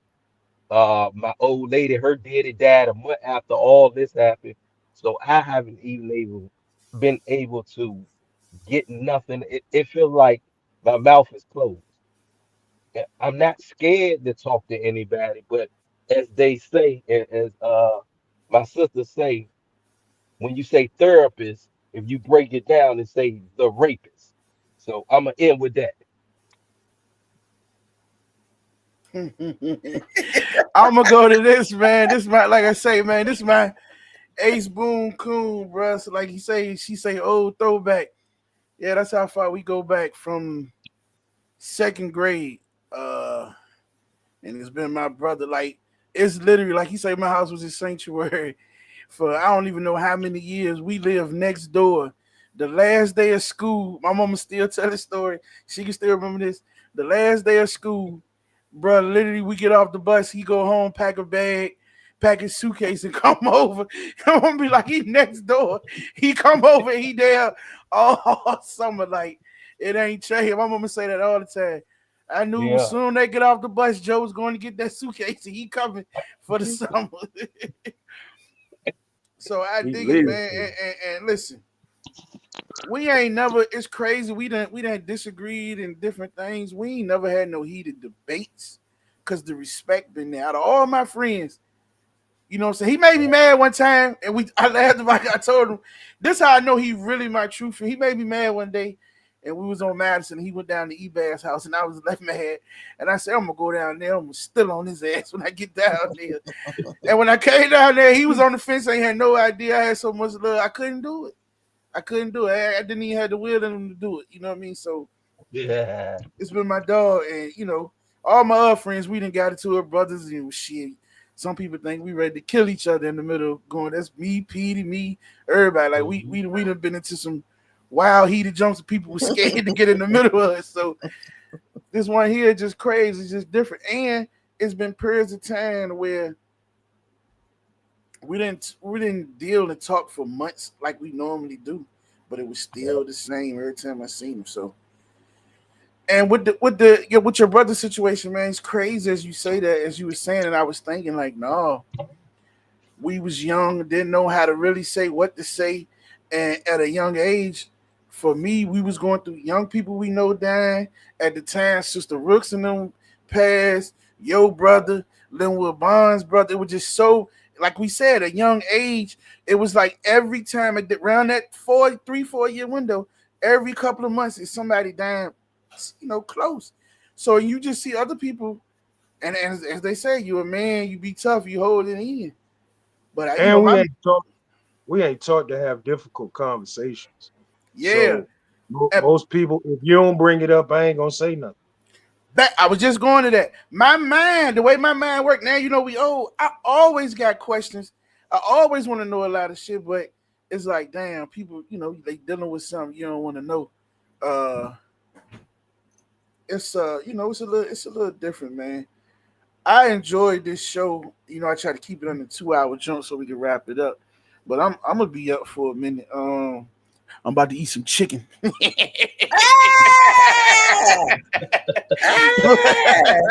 do you feel about eating? Can you tell me, how do you feel about eating this chicken? Are you okay? Are you mentally prepared? You want me to tell you what's real though? What? My mama made us eat that shit so much because it was my daddy's favorite food that I don't eat that shit, man. Like I eat nuggets, I might eat chicken, like regular chicken, maybe like 4 times in the whole year. Like we ate that shit like five, and like my daddy was a firefighter. His favorite food was chicken, so my mama was gonna cook that shit. We ate chicken like Listen, 4 or 5 times a week. I don't eat macaroni at all because that's his other favorite food. Fuck that shit. I don't eat that shit. if you know D on here, and he stuck back because when anybody know, like we just said, Mike, D, me, my dad's still on here. So it's two things Bologna. my brother refused to buy: bologna and noodles. He said he would not buy because growing up, my daddy was the king. Like you gotta remember, it's me, Joe, Dunn, Mike, Lamonchi, Junior, D, Capri, Cole. It's like 15 dudes in the house. We all playing And sports. Tamika. And Yeah, goddamn we it. playing sports all day long. My daddy will come back at 9 o'clock in the morning. He gonna leave $20 or $10 on the counter. Go and get you $10 of bologna cut thin, $5 of ham cut thin, and buy the rest of some bread. You don't turn my stove on. That's what we eating. And now that I sit back and think about it, bro, man, How did that affect you? Like, don't turn my stove on. Did he have to tell you why? Do you feel slighted because he didn't tell you why not to turn his stove on? Why do he need to explain to you? Like, and I'm not saying you say that, but I saw that we need to explain to our children our no's, right? But he explained one time. He gonna tell everybody one time. He gonna explain everything one time. Listen, you all gonna get together. This is why we not turning it on. It's gonna be one meal cooked during the day. Listen, there's too many of y'all in here. Like the food is running crazy. I don't mind feeding everybody because what we talking about, some kids don't eat. So listen, if they hungry, they ain't gonna turn on this bologna or ham sandwich. It's gonna be some eggs. You make fried egg or something to put it on it. You know what I'm saying? We snuck and done that down and told them. We snuck and fried eggs and stuff. Put it on it. You know what I'm saying? Or he'll do this. I don't even know what size big bag of potatoes it was. He did let us cook those. He would buy the huge bag of potatoes like it was 5 feet tall, and you could fry and cook many of those. So we made French fries all different type of ways, baked potatoes, and all type of stuff. But we listen, and I'm saying this: my parents and my ass were superheroes because my dad was definitely a superhero because nobody had dads, and not only that, my dad was a dad to 100 different kids. Like everybody used to see me and be like, "Man, I love JoJo. You always drop me knowledge, wisdom. He's schooling me, he giving me game, this, that, and the third." And then I seen my dad. So like to say, chip off the old block. My dad, he wasn't a sports guy, so he didn't coach. My dad went out there and learned about Boy Scouts because he wanted to teach the kids how to prepare and do stuff. He did other stuff in the church. He did, so it was always for the community. He always trying to teach you game, give you business mind and everything. So, and my mom was the same way. My mom kept a bunch of kids around. My mom, that was just her thing. Like she was in the daycare kids, like even to this day, the grand. You know how many kids goddamn it highlighted their childhood was that Kings Dominion trip we took. Lowe talked about that shit to the day he died, like it was the best moment of his life. We was like 15, bro. That man died, he was 50. Like them people were special. Like, and like just to piggyback that, like they ain't have a lot and they shared it with all us. Not just stuff either. Like love, like some like your parents was literally my second parent. Like nigga, I would have lived at your house if my mom and daddy, like people weren't gonna be able to look at my mama and be like, your son live at Louise's house. But nigga, if I had a choice, nigga, I would have lived at Louise's house. That's nigga. crazy because you saying that and Lamonchi, Dunn, a lot of them dudes, people don't know they stayed and finished their last couple years in high school there. You know what I'm saying? Right. Hell yeah. And then I ain't even bring up the adoption and the foster care, foster parent, and all the other stuff they did. You know what I'm saying? So, and you know what I'm saying? Was any parent slighted because those children were at your house? No. Not that I know. That's when we talk about community, right? That Coach talked about. That is so important because some parents are going to be on drugs. And no, it's not the kid's fault. Should they have to go through that? No, the parents shouldn't have to go through that either. Addiction is serious. You won't know what the parent then went through. And so instead of focusing on blame, that's what gets me about this is that we have to have somebody to blame and we love being a victim. No, it's important to realize, like I had some babies were sold the crack dealers. Okay, that is real. That is real. And so it is important that children understand where they are, where their positioning is, so that they don't think that where they are is fucked up, or somebody deliberately trying to abuse you because all we got is chicken today, or because I yelled at you that this is abuse, or whatever the case may be. We take the love from parents that parents do actually have and victimize the children. And now the children don't have any respect for the parent because the system then utilize the kids against the parents by saying you shouldn't have had this, that, and the third, and now they don't care about you and all this other kind of stuff. Go see your therapist. Now you talking to your therapist and here come fucking CPS knocking at the door to take your ass to be sex trafficked through the goddamn system. Now you want that chicken. And so it's real. That's why we talk about reality. It's real. We cannot act like this stuff not happening. We cannot act like these children that's coming up missing aren't attached to the system. All of that.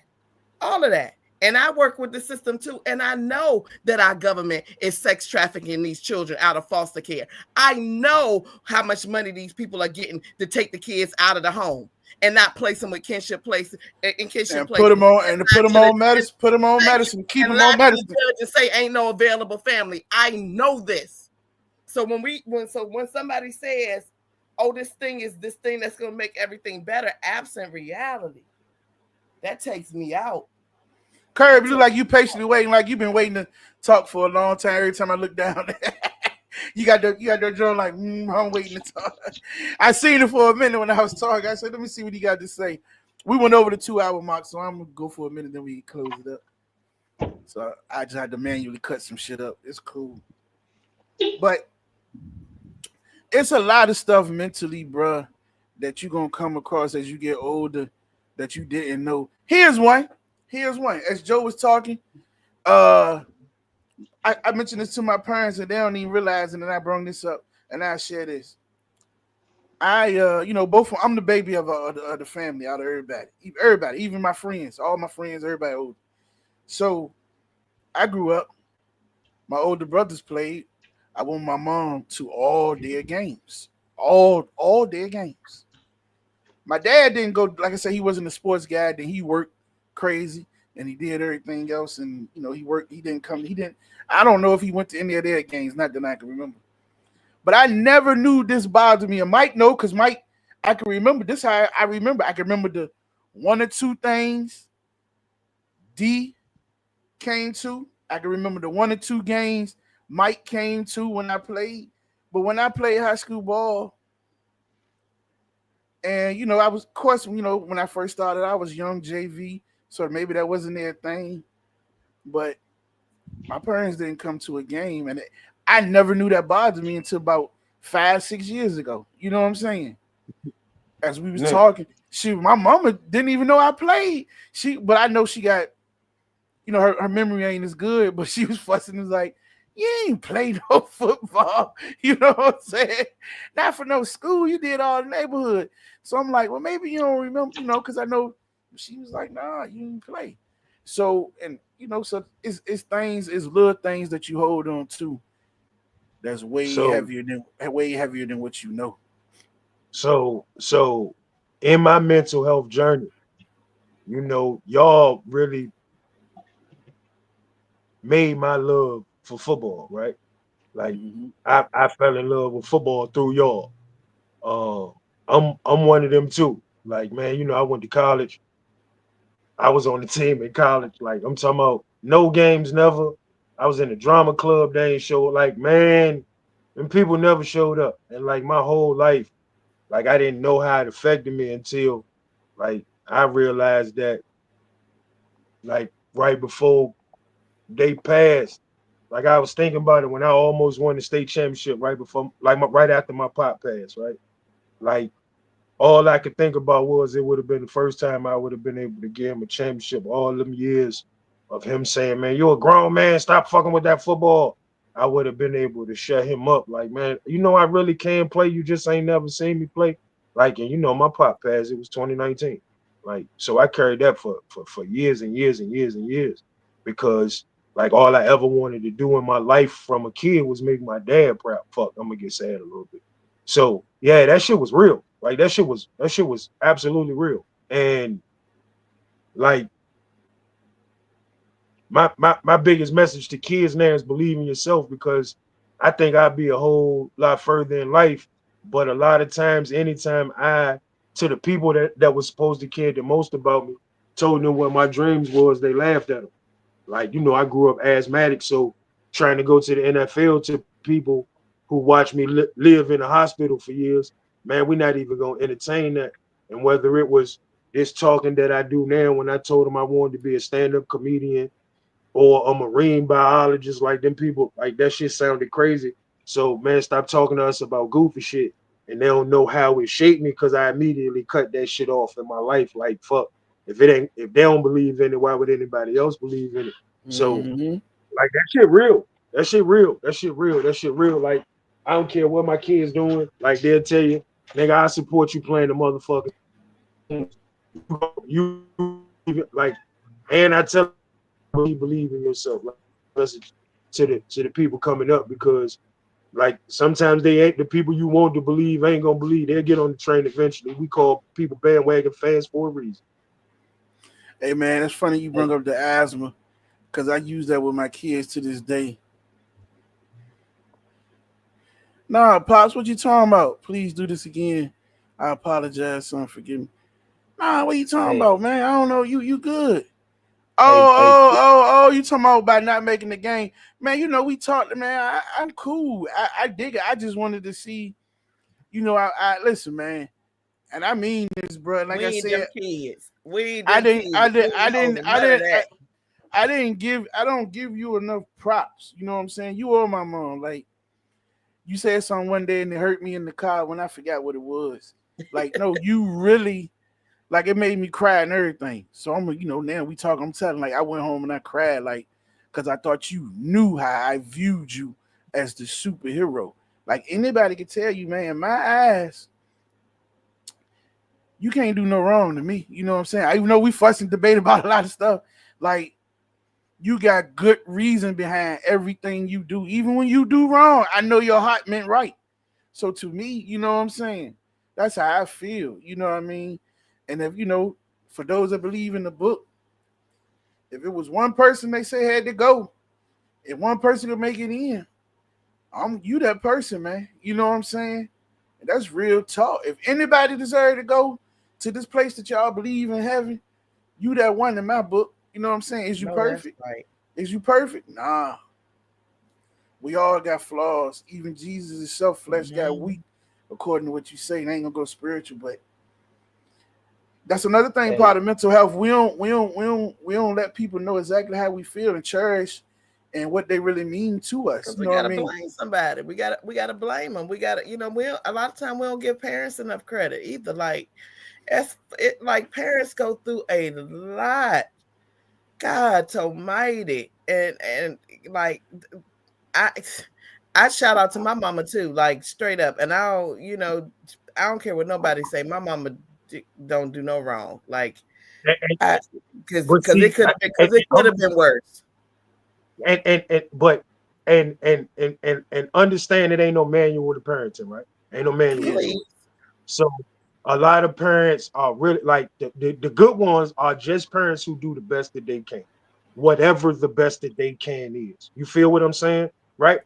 But I think where those parents kind of lack is like y'all said earlier, is they put these kids in a box.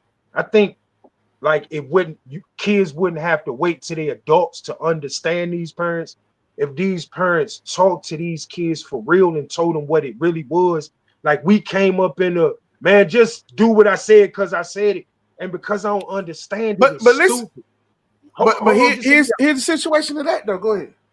Joe, I know you like, wanted to like remember what you wanted to say, Joe. Yeah, like, like, just do what I said because I said it. Like, if you don't get no understanding, what you do is you put a kid out in the world who only gonna follow somebody else lead. They don't understand why they doing what they doing because they have been directed to do that. What like a lot of parents like if a parent really and not like in a bad way, but really made that kid understand like, yeah, uh No doubt, bro. this month, this month I had to pay the car insurance 2 times or whatever. And that's why we in this position. I think kids will understand a whole lot more. And I don't mean 8-year-old kids and coddling kids, but like because I was a straight A kid. Like if you wouldn't explain to me why you won't at my games, I could have been like, oh shit, cool. You see how Yeah, it simple is. that That listen, facts. But is? Like here's the situation too, bro. Most people don't want to say that. We use that R word and different words like this, but we got to understand a lot of our parents. All right, I'm gonna just say this before I go into that. You should be a had better more parent. teachers than students in their class. Now I'm gonna go this. I'm gonna just say this. You should be a better parent than your parents, and your kids should be a better parent than you was because they all learning Facts. and it should be better. You know what I'm saying?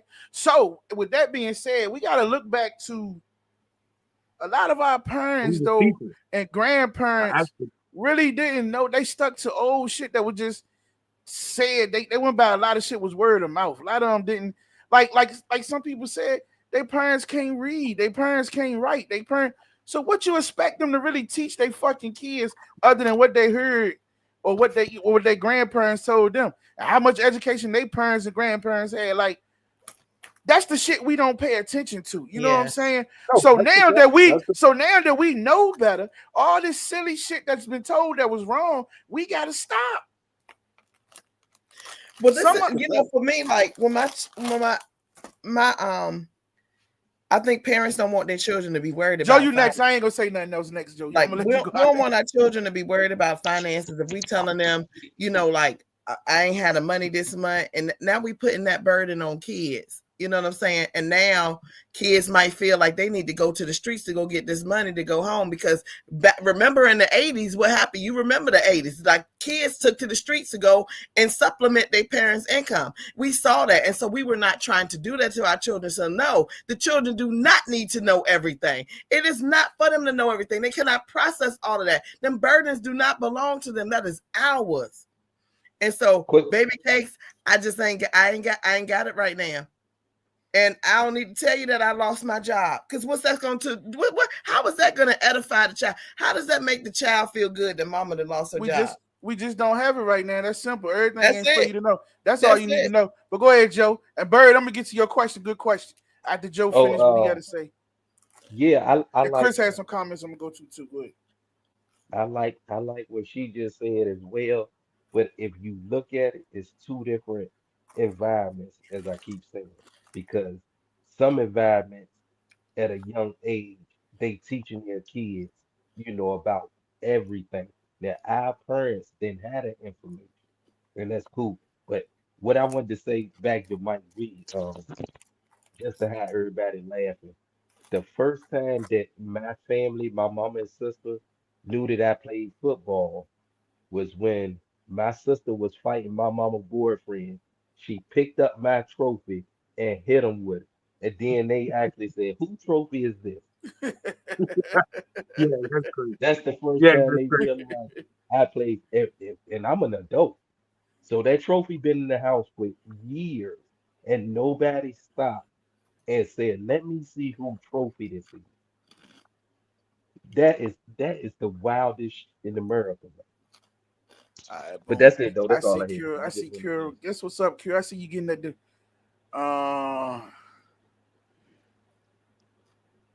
You answering a lot And of questions in the comments. But Bird asked, and Q already answered. He asked, y'all think it's harder for a child to grow up during our era or this era today?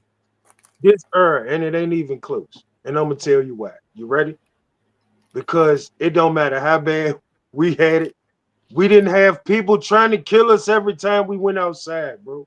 Like these kids literally, like, cause your mama took a voucher to live on 36th Street. Now he got ops, everybody who hate 36th Street. And they not just trying to jump people. They not meeting up in John Marshall Field like we did in the 80s to fight. Them people is trying to kill each other. People can't get jobs because that job right there, man, my ops go to that McDonald's and they might get to shooting.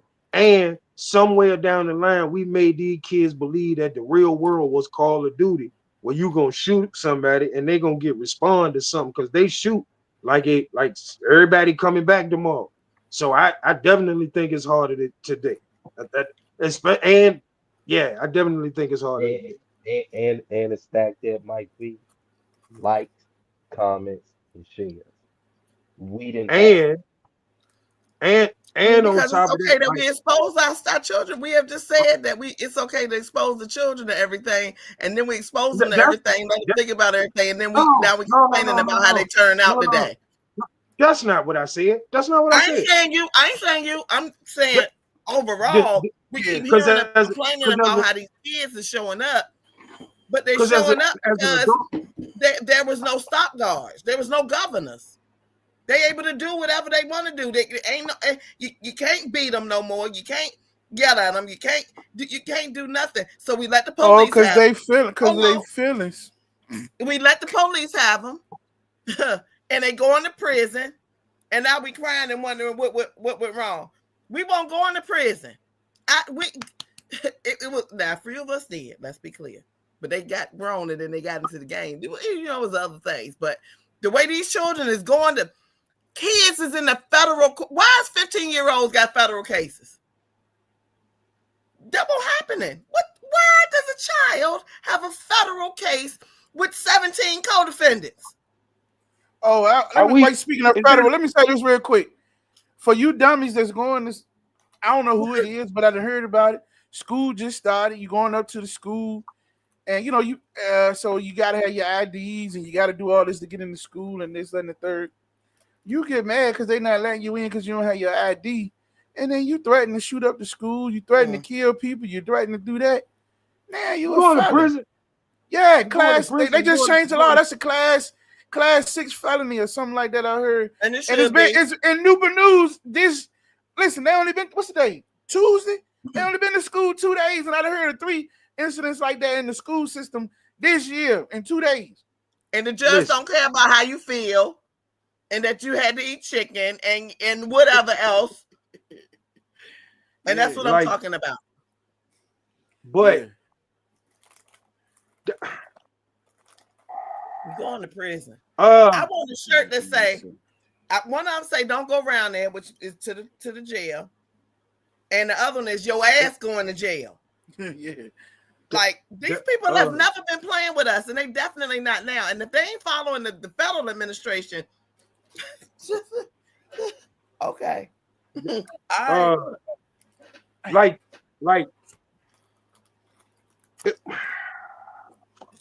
I'm gonna leave that alone. I'm gonna leave that alone. I'm gonna leave it. Because it ain't the kids. Come on. It ain't the kids, it's the adults. It's the adults. And like, man, they like fucking up everything. Right? Yes. Hold on, we allowed just it. hear me out. Hold on. Just hear me out for a quick second. Like, it's just like Rob said, right? Every generation is supposed to get better, right? Like, some of that shit our parents did, we needed. Like, we were supposed to got our ass whooped. If I would have went to prison my whole life if my daddy ain't whooped my ass. I still push the limits. You feel what I'm saying? So I get it. Some of that shit we were supposed to keep. But some of that shit was goofy too. And we got to improve them. Like, we got to find a balance. Like, just hear me out. Like, I'm not saying that your kid's feelings supposed to run your household. But your kid is supposed to have a say in how his life turns out. Because at the end of the day, it's his life. I'm not saying that you should be able to hear his feel. He should be able to talk to you at times and places to express his feelings and this, that, and the third. The way the line is, parents will let them express their feelings anytime. No, this is no boundaries, no guidelines, no nothing. You as a child can't say and do any fucking thing when you get ready. We're not setting you up for the real world. I can't even talk. The real world. If we allow that. No. Hold on. Hear me out, Rob. Hear me out. Hold on. To cure a point, I'm not saying don't make the kid eat the chicken. What I'm saying is make him understand why he got to eat the chicken. That's it. So that next time when he's sitting there and you say, hey, you gonna eat that lasagna, there is no more conversation. Because they understand that you gotta understand. Sometimes you got to understand when it's okay for them to understand, because sometimes you putting too much on the child. Now that yes, it is.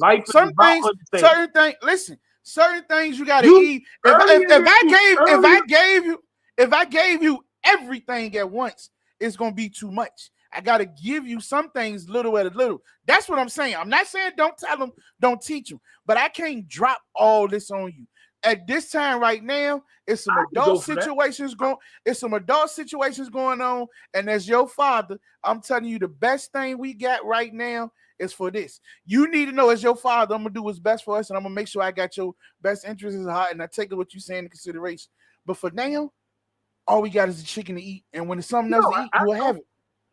That's explaining. That's explaining. I don't have to say, "Oh, we ain't got but $2.50 because your mama did this and your daddy did this and that." That's what they doing. That's what they doing. Yeah. No, hey Rob, can I say something? Can I say something real quick? I'm gonna get you something else. Go ahead, Kurt. But this is so. As far as it becoming the parents' responsibility, it comes in. If you really listening at your kid when they saying they don't want the chicken and that's all y'all got, hopefully as a parent, you would then work to not have that situation happen again so that your child can have variety. That's you getting another job, you getting more training to get more pay to get something else or whatever, so that you could provide, so if your child is consistently having that same conversation or having to shut up and swallow it and just eat the chicken, that then turns into how we move right now to where like we don't eat chicken or we don't eat oodles or noodles anymore because that was all that we had. And our parent didn't do anything to change that situation. Us bringing that to the light and giving the responsibility I or got a the response for you when you finish. I do right, too. but giving that back to the parent once we do have these conversations and we don't I don't buy noodles, but my wife and my kid they still love noodles, so they be wanting me to buy when I go to the store, but I don't, and they still want it. I had to talk to my therapist about why I didn't do that. And it went back to my mom not having certain resources and not working to increase her capacity to be able to provide those resources to me as well. I had that effect and I carried it into adulthood. And now it affects my children. You know what I'm saying? In a certain way. And it's not negligent, but it is an effect to where like I don't buy what they like because I don't like it based on how I was raised. The blame Can I has You just could to buy say, you could buy it. You could buy hold it on, if hold on. you got it. Yeah, that ain't But you how you hold was on. Let me raised. let me You say ain't the let me one say that one. was raising and not do that. Don't put that on your mama. I'm going Hold after you, on, Joe. I got You one did thing to say that. after you, Joe. I- I got one thing hey, after you, hey, Joe. hey, Go ahead. hey, Mr. Kirby, how you doing? My name is Joe. I'm listening to you tell this story, right? And I want to ask you the age that you decided that you wasn't going to buy the noodles, right? And did you already have your degree or was you working on it? Because you should have known that you shouldn't be doing that because you are the therapist. That's what I want to know. so I stopped buying noodles at 18 when I moved to Arizona Okay. to get my first degree. You know what I mean? Oh, Like I got a degree in architectural drafting first before I went into mental health, right? So when I turned Good shit. 18 and I was able to take care of myself is when I made those decisions. And I grounded those decisions based off how I was raised and the environment that I came from. It was a lot of things that I dispelled or I didn't replicate because it made me feel a certain way and it affected my life a certain way. Was all of those things were all of those things right? Absolutely not. I just pointed out one where now I don't buy noodles that my children like because I don't like it based on how much I was fed it and I just don't like the taste anymore. You know what I'm saying? Or do you Like, don't buy because it ain't good for them? no, I don't They buy it don't have because I no mean say I do so know. with it. I mean, of course I understand that Exactly. So it's not we good got it, for we them, got it, we got it, we but got to put all that into the equation when we saying why we don't buy it.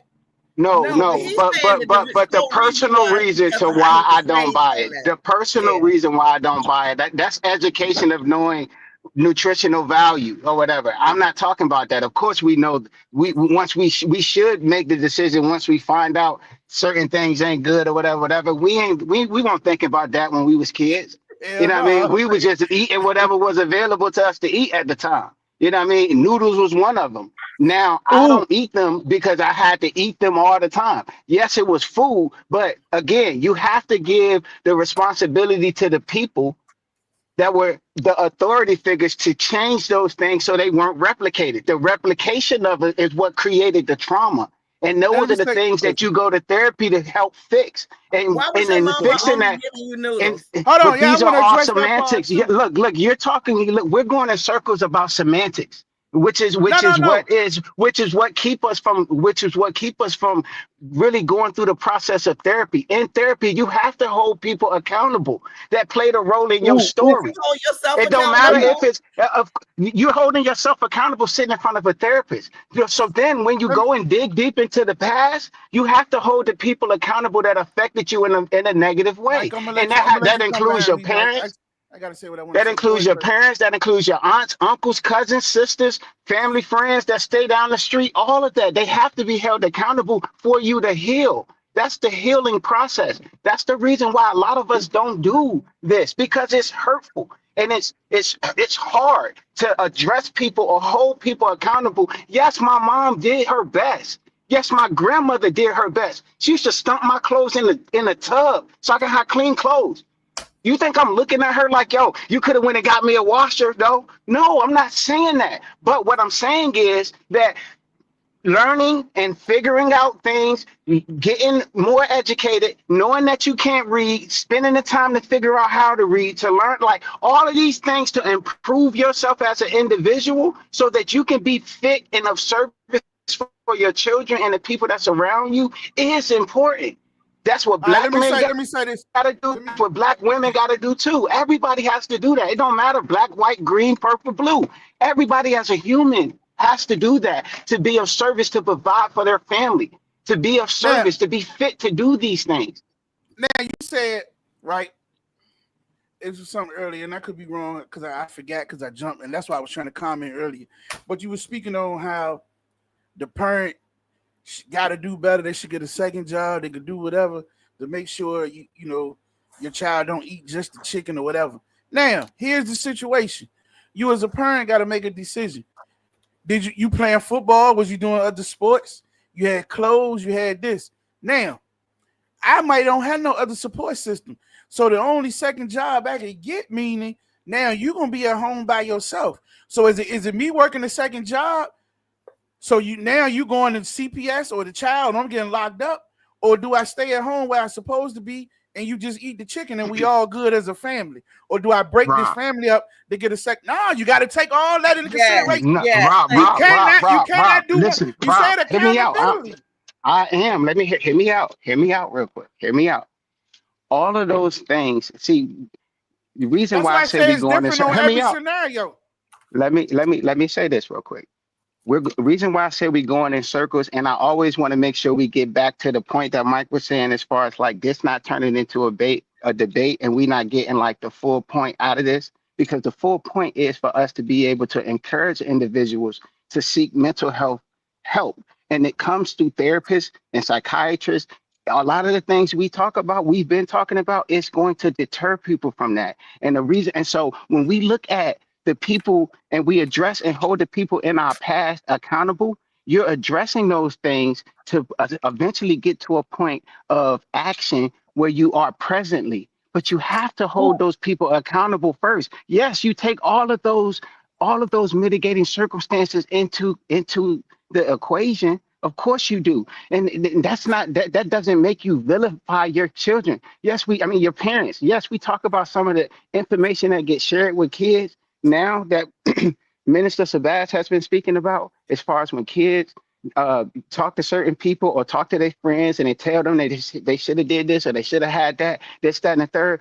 They're not professionals telling them that But you and cut me encouraging off them and to saying do the same certain line things. of the things we already said. So here's Right. what I'm But here's oh, let me go finish ahead. real Go quick. ahead. Go ahead. Here's what I'm saying. See, now it's like you remind me and my church folks, don't get me wrong, is when they got a whole lot to say.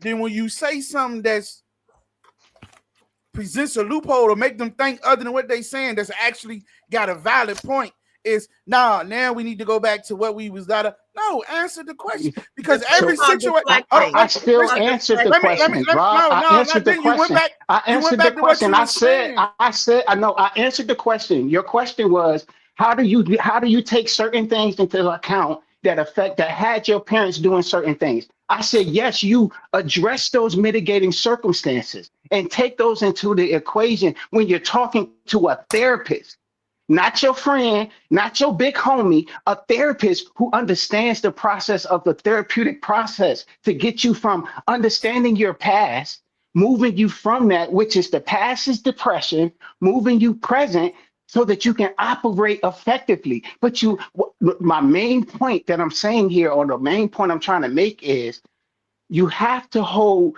the people in your past who played a part in you being where you are in a mental distress right now, presently, accountable for the part that they played in that. That's all that Listen, Because I'm they didn't saying. have a, and they didn't go I'm gonna get a say this. second job so you can I'm have gonna say, and I'm gonna variety. say this, and Mike, I'm gonna let you go. I'm gonna say it like this. See, this where we miss a lot of things too, bro.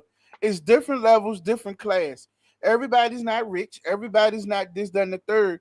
Everybody want Right, to eat and party like the kings. Some people live like some Rob. people that passes on the outside until they get the shit together. You know what I'm saying? It's a But that's not process. the You kid's right. fault, And though. Rob, That's not the kid's fault. you the That's one who that. getting it together. See, That's not see the the kid's part we fault, keep though. the Rob, part it's not the your part we fault. skip It's not the Everybody keep part nobody's talking we over fault that we everybody. live the way that we live. the part we skipping is that kid that got to go through that, who parent only got chicken left, right? That's not that kid's fault. That parent had a baby before they was fucking ready. Thank you. That's not all. That parent That's had a not baby always before. true. People lose it. Listen, we got a whole Most of federal the people government up that here, have lost their that's their jobs. true We situation, have though. people that Everybody did up here, all that's of their that and just situation. lost their jobs, right? These people are going through, they're losing their houses. These are GS-13s and everybody else who did all of this stuff that you're talking about. And so they did all the things to prevent this very thing. And Those are all semantics. That is the system that we all know all of exists. it is the So system. the The thing fact, is that right, all of exactly. it is So hear this systemic. point. Hear this point real quick. The fact that we know that it's a system and we know the system exists, right? Why do we still participate? That was what I was going to say. So why do we? So the fact that hear this real quick. So the fact that adults make the decisions to still participate in certain systems like welfare, like Section 8, like Like low income, sex, all of these things, blender.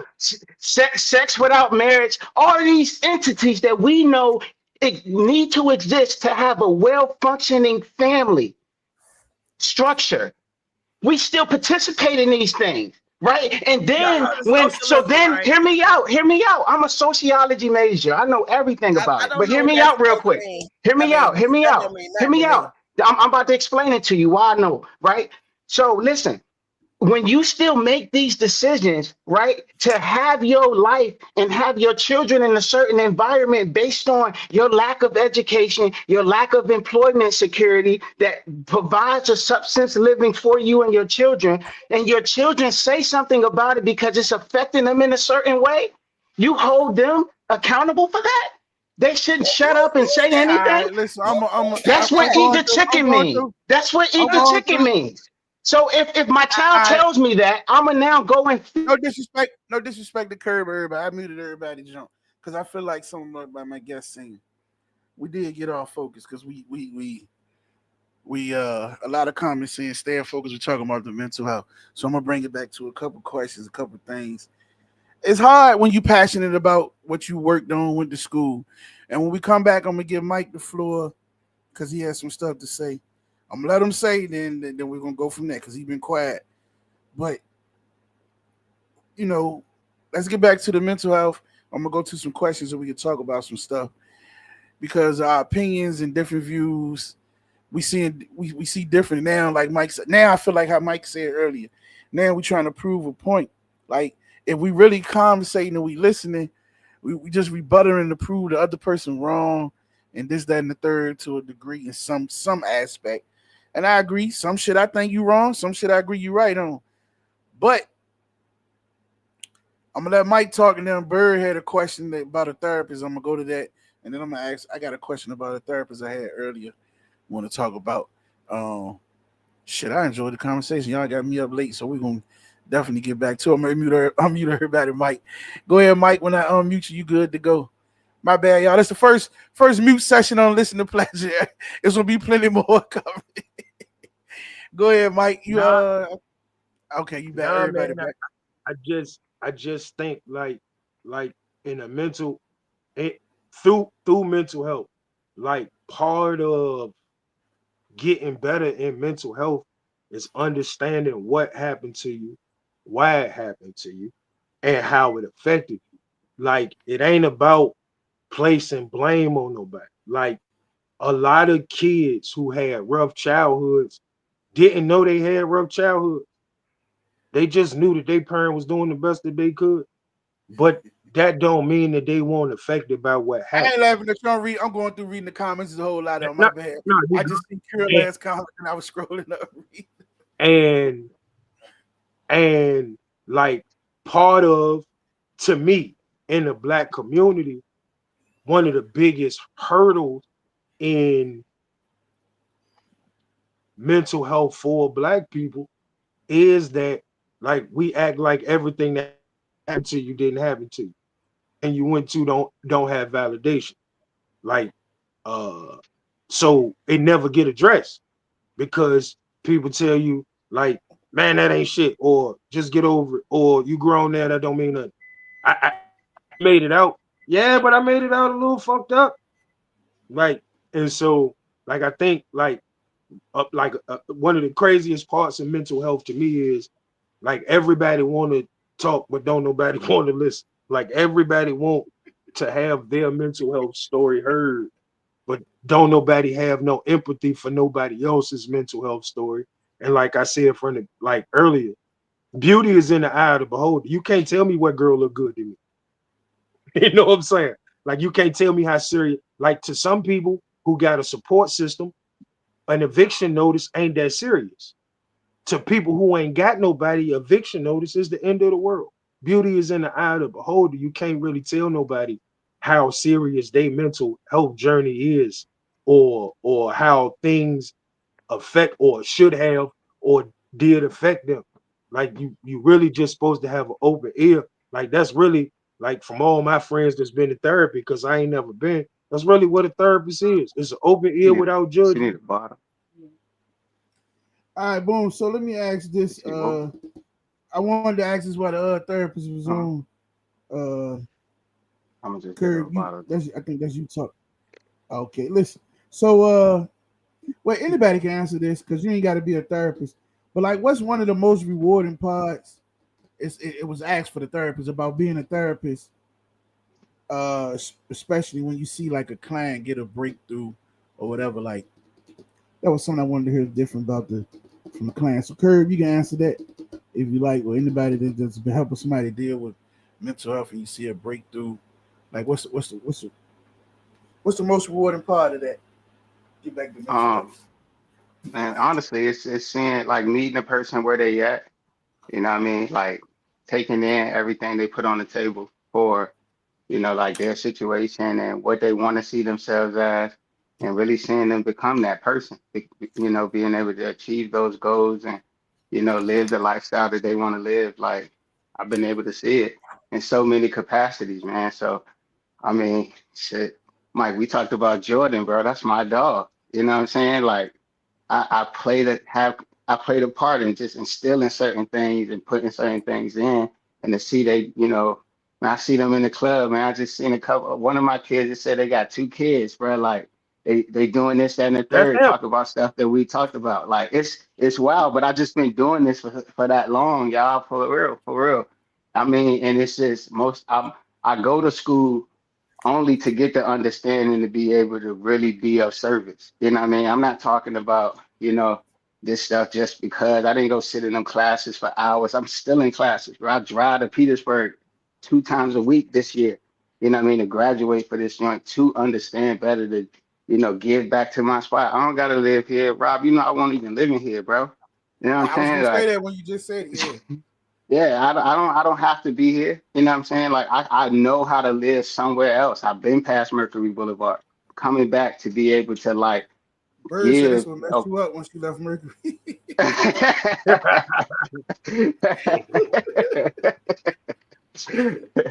But I mean, like I give that because like yo, it was mad people that gave into me that didn't know didn't have the understandings that I've been able to go and get and bring back. You know what I'm saying? Like I say it all the time, bro. Like Tulu was my biggest motivator. He was my biggest mentor. You know what I'm saying? Like he knew everybody. He knew everything about me. You know what I'm saying? Doris Miller really raised me, man. I know everybody that worked in that space, but they was instilling stuff that people don't come and have these conversations. People can't break down, from talking just like a book and have real live passionate conversations about the understandings that they have, what I'm saying, about the information that I gained. Like I gained this for the people that I grew up around. I gained this for my community, man. Like I come back and I do the stuff that I do because I went and saw different.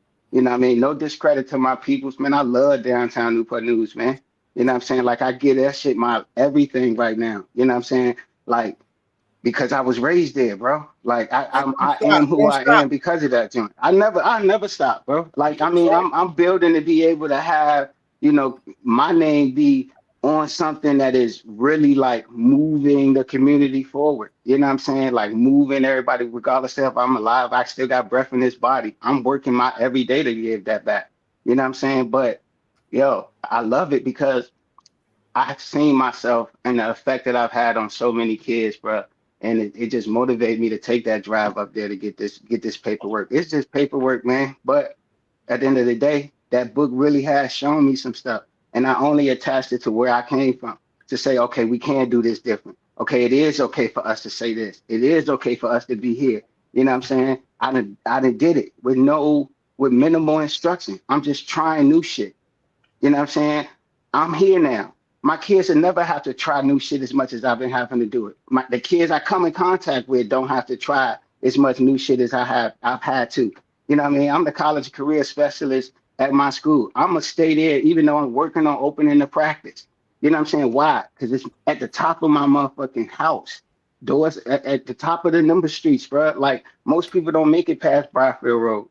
You know what I'm saying? So me being a therapist is for this reason, bro. It's downtown Newport News, man. For real. I'm Lil Curry, bro. Like, Rob, you done seen me, man, grow up, bro, with no facial hair. Now I got a full beard, nigga. Like, look how old you is. Like, you know what I'm saying? Like, but Rob, you done paid for a couple of my haircuts when I came home from school and I ain't have it. You know what I'm saying? Yeah. Like, walk, look out. You know what I mean? Like, everybody did all this for me to go out here and get all this shit, bro. I got it just because I wanted to see new shit, but now it's like, how do I use it? I don't got no love for nobody else outside of Newport News, man. Especially downtown. I'm a downtown nigga to the core. You know what I'm saying? I'm gonna take this last breath repping that to the day I die. Even though I know that nigga ain't a proper way to have conversation about yourself. But that's how we talk in my neighborhood. You know what I'm And listen, saying? Like, I feel the pat. You passionate, so you know what I mean. I ain't even trip on the N bombs. I heard them, and I knew you knew what you were saying. But right. I heard you getting emotional and passionate. Like, listen, man, if if you can't get emotional and passionate about something you putting your all into, What you doing it for? Bam, you took the words right out of my Come on, words bro. right out What of my you mouth. doing it for? Come from a different perspective because I always state that I'm a radical revolutionary and I'm a liberator in my space. And I don't necessarily need permission from anybody to counsel. And so with my abilities and expertise, you know, when we get a breakthrough, it's people realizing that they are able to critically and independently think for themselves. You know what I'm saying? In order to move thought and processes further to advance communities outside of systems. And that's one of the things that I teach within my organization. Like, you know, we have to be very cognizant of the things that are happening around us and what has happened before so that we don't repeat those patterns and we have a liberatory focus. And so what I've seen on this call is that there are many ways to do a thing and that sometimes the things are not going to be the same things. Like I'm going to tell you right now that my focus is not the westernized culture or practice of counseling and therapy. That is not what my calling is. That is not my tribe of people that I'm going to be, be talking to, or even, looking for. But it doesn't mean that other side isn't wrong. There is people that is for. My people, my tribe are radical revolutionary liberators that press for freedom. And so I'm just happy when we see that we're not going to allow ourselves to get taken advantage of. And we talk do a lot of talking about parents, but I don't see nobody coming after our government that creates these situations that we have, because nobody should be eating chicken every day because we have abundance. The planet has abundance. And so the system has created poverty so that we can't, you cannot fish. And I really want y'all to understand this. The state has criminalized fishing. If you owe child support for whatever reason, you may have lost your job, you can't fish. Isn't that a means to be able to provide and feed? And so why would you put a prohibition on fishing and farming? And so these are the systems psychologically that we address under my therapy and counseling, because we know that all of it is systemic and nobody should be hungry, homeless, clothesless, none of that, because we have everything we need. We can afford to house everybody. Do you hear me? We got more abandoned property than anything. And provide food, clothing, and a stipend. I did the research on how much money we spent on elections in 2024 was $29 billion wasted. And so while we are bashing parents for not going back to school so that you can have variety, the people we should be bashing is the folks who contribute to and are complicit and complacent in these systems that keep poverty at bay. Mike, closing 2-3 minute remark, something to get it in. You got about, I give you about 5. I know you got a lot to say.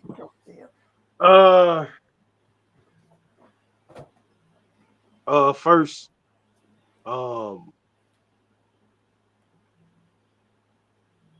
healthy mental health conversations definitely need to be had.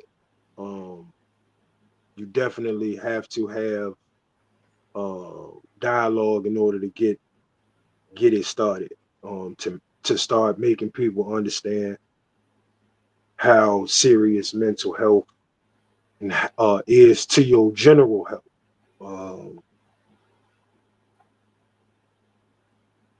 Second, I think we have to find a way from the root, like to be able to have these conversations and differences of opinions with the information being the key to it.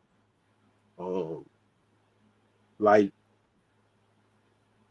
if the information is pushed like in any direction, you might find more people interested in getting involved to help with the cause. And then lastly, like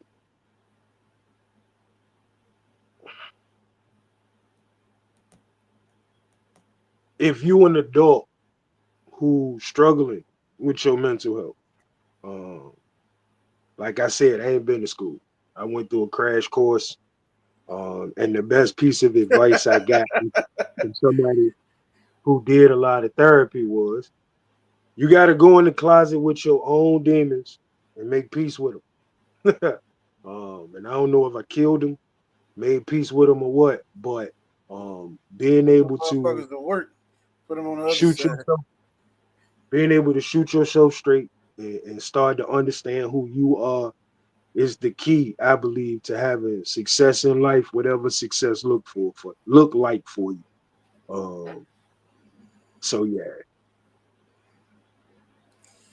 Yeah, man. Listen, I personally, man, I would love to reach out to everybody that was on and love to do a part 2. I love when we do it. We all sit down and we come up with this group chat messenger or something, come up with some key topics we want to talk on, and we come up with a little strategy plan. This is definitely something that need to be said and held over and over again because it's always evolving and changing and need different approaches. You know what I'm saying? So that's my opinion on that. Um,